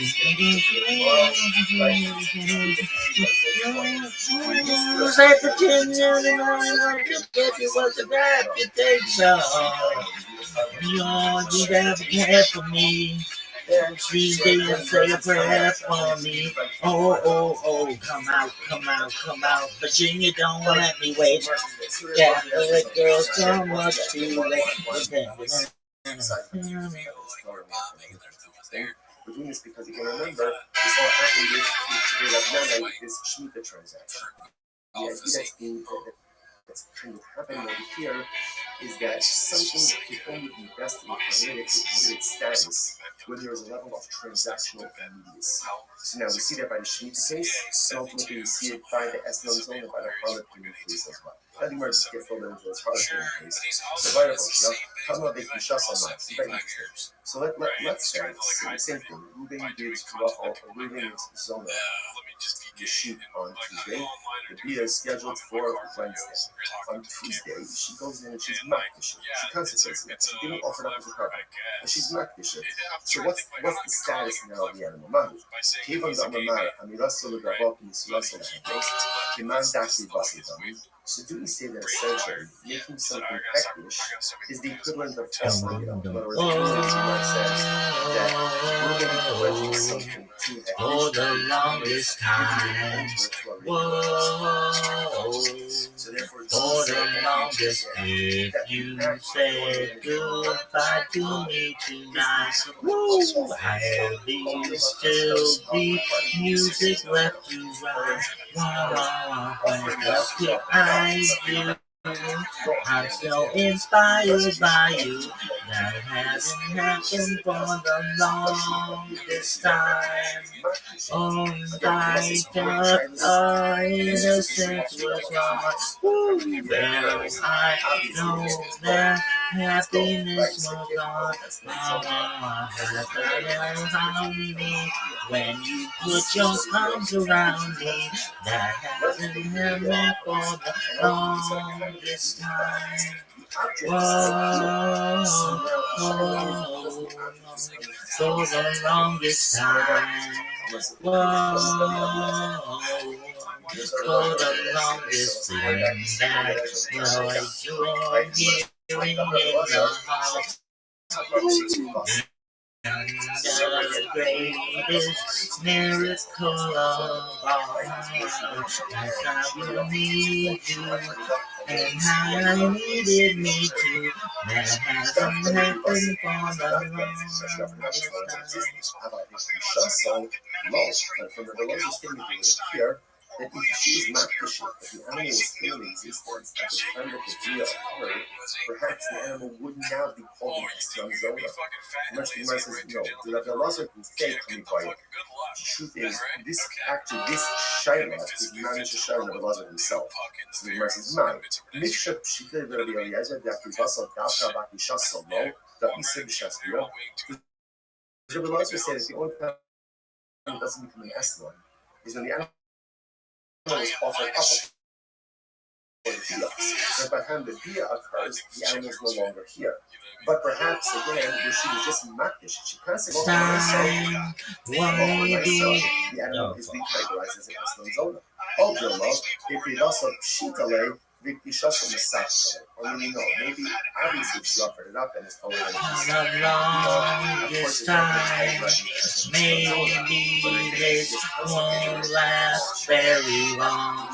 When you were so right and I feel wrong. Maybe I've been hoping too hard. When I'm gone too far, and it's more than I hoped for. It goes round, rather we go on. Maybe I'll be sorry when you're gone. My chances, I forgot how nice romance is. I haven't been there for the longest time. My hands, my head, no thoughts at the stars. I said to myself, go on in your heart. And I know the woman that you are. You're wonderful, so far, and it's more than I hoped for. I know I was consequently.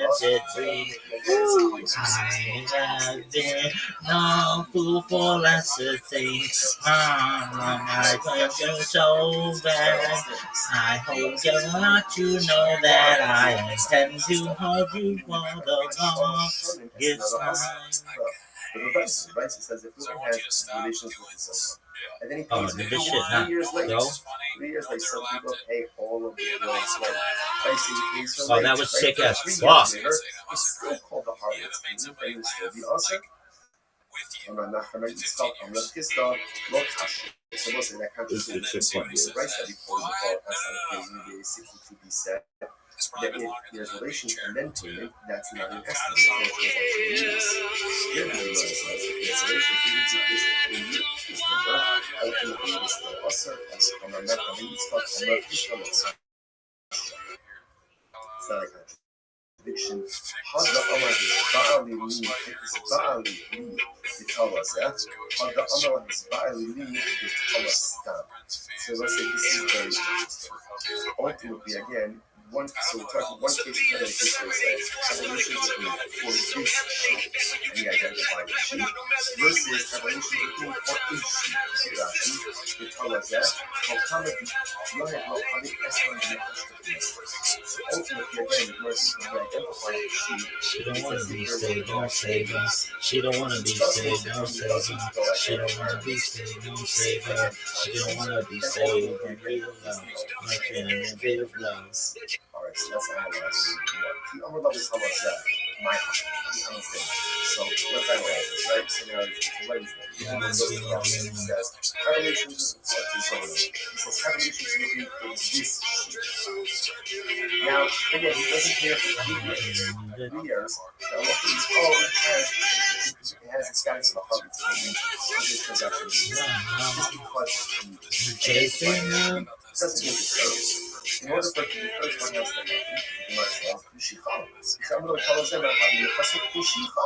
Right?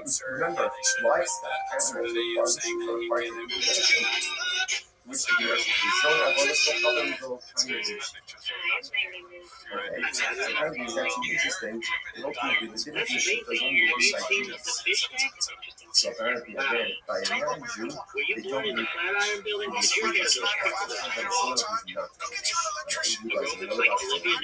the old one was always Israel, I was talking about it in Charlotte. If you go, you're claiming that that's it. But interesting enough, she spending the process. In which case, again, ultimately, this she requires just a second. You can claim that that's it, apply the African muscle law. I understand. If it's in a process, then she requires it. And I was originally and ultimately, again, anything. So you're talking, so required. What are you talking about? You must know she required it before she actually is like the guy at the United States, a customer because she's acquiring the sheep even before the PR, if the sheep is standing in her plaza. Whereas the commercial people is shopping in India. Very interesting. Now, here's the thing. So when it comes to the halal, and this sheep is in a post. Remember again, what is a post? I meant to say Rabbi Akiva. He says to her, I'm going to pay you. I'm going to pay you for the relations. Right? If I don't pay you money, you can take this sheep. So therefore, she doesn't really require the sheep's mission. She requires the sheep in the event that there is non-payment. The Amarah, my sina late, she's in the kind of he says to her, right, you that's in the next 30 days, good. Do you not? And if not, sharply the estimate. Take this sheep, ultimately again, as your harvest. Fine. Not saying that she's most gracious and supposed to help. Again, it's interesting. All of this is really not going to be estimation. I'm not looking at the Kamara or the Paul. Let's say again, let's say even employees, donkey drivers and workers.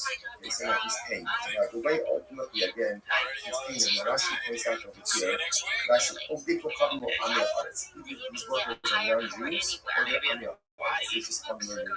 Idolaters are unlearning Jews. They don't sweat this in. And he says to them, right? So what's the halacha? Okay, so actually before we get to this, so he goes and he says to them, I'm paying you. Right? Oh, I gotta take a dizzy kid. One of the most athletic dizzies West Side allegedly we've ever seen. Look at this athleticism. So listen, now the Eno coaches do this. Eno coaches, he doesn't have to be worried. Sankhmora is 60 kg. One should do this for the one who's not nice, the one who's not nice. Well, listen, here's this right? What's the concern here, right? The Gemara says that Halakha Maisa, he's giving them money now because yes, right? Or maybe ultimately again the Hamaharet is going to have Shmita purpose, or Maisa Shini purpose, in outside of the Shalom. He doesn't have to be concerned with this. Why does he have to be concerned with this? Because essentially he's giving them the money and he's saying, Trevor, do it well. Because he's doing that, essentially, it's not on him. Whatever they do, they do. Rashi says over here, okay, Rashi just goes through all of this. Right, if you look at the end, if you look at Rashi, Romi Shema Meiser, right, if you look at Rashi, it's actually the last one, the last of the wrong one. We don't, moving is not the one giving them anything. It is giving them money. It's here, this is pretty good, this is pretty good. What they choose to do with that afterwards, essentially, is not unmoving. It's not unmoving, so therefore, again, no liability. Okay, no, that's how the following is. South Florida, 63 second line down. The Orlock, he said to them, Su the Iflu, Vani Korea, Su Shubani Korea. As he says to the workers, like truck drivers, go and eat, go and drink, and I'll pay, I'll pick up the tab. Oh, now this is a problem. Then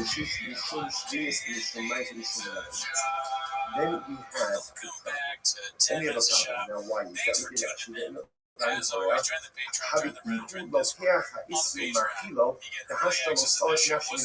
the issue of the kids is because he's in the town. Now it looks like he's purchasing and providing these items for them. See the difference? If the moving just says, here's $100 for your food and drink, whatever they buy, that's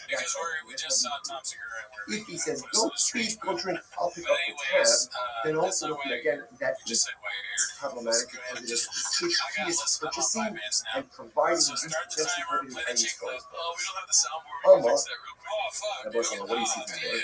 He can't put it, he may be certain.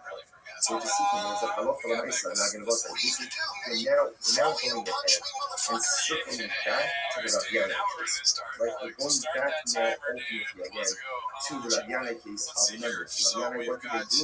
They went ahead and they borrowed Shmita produce and they paid for with €8. Look on set, not a problem of no transaction of immediacy. So listen, what do you see now? What do you see from this last piece here?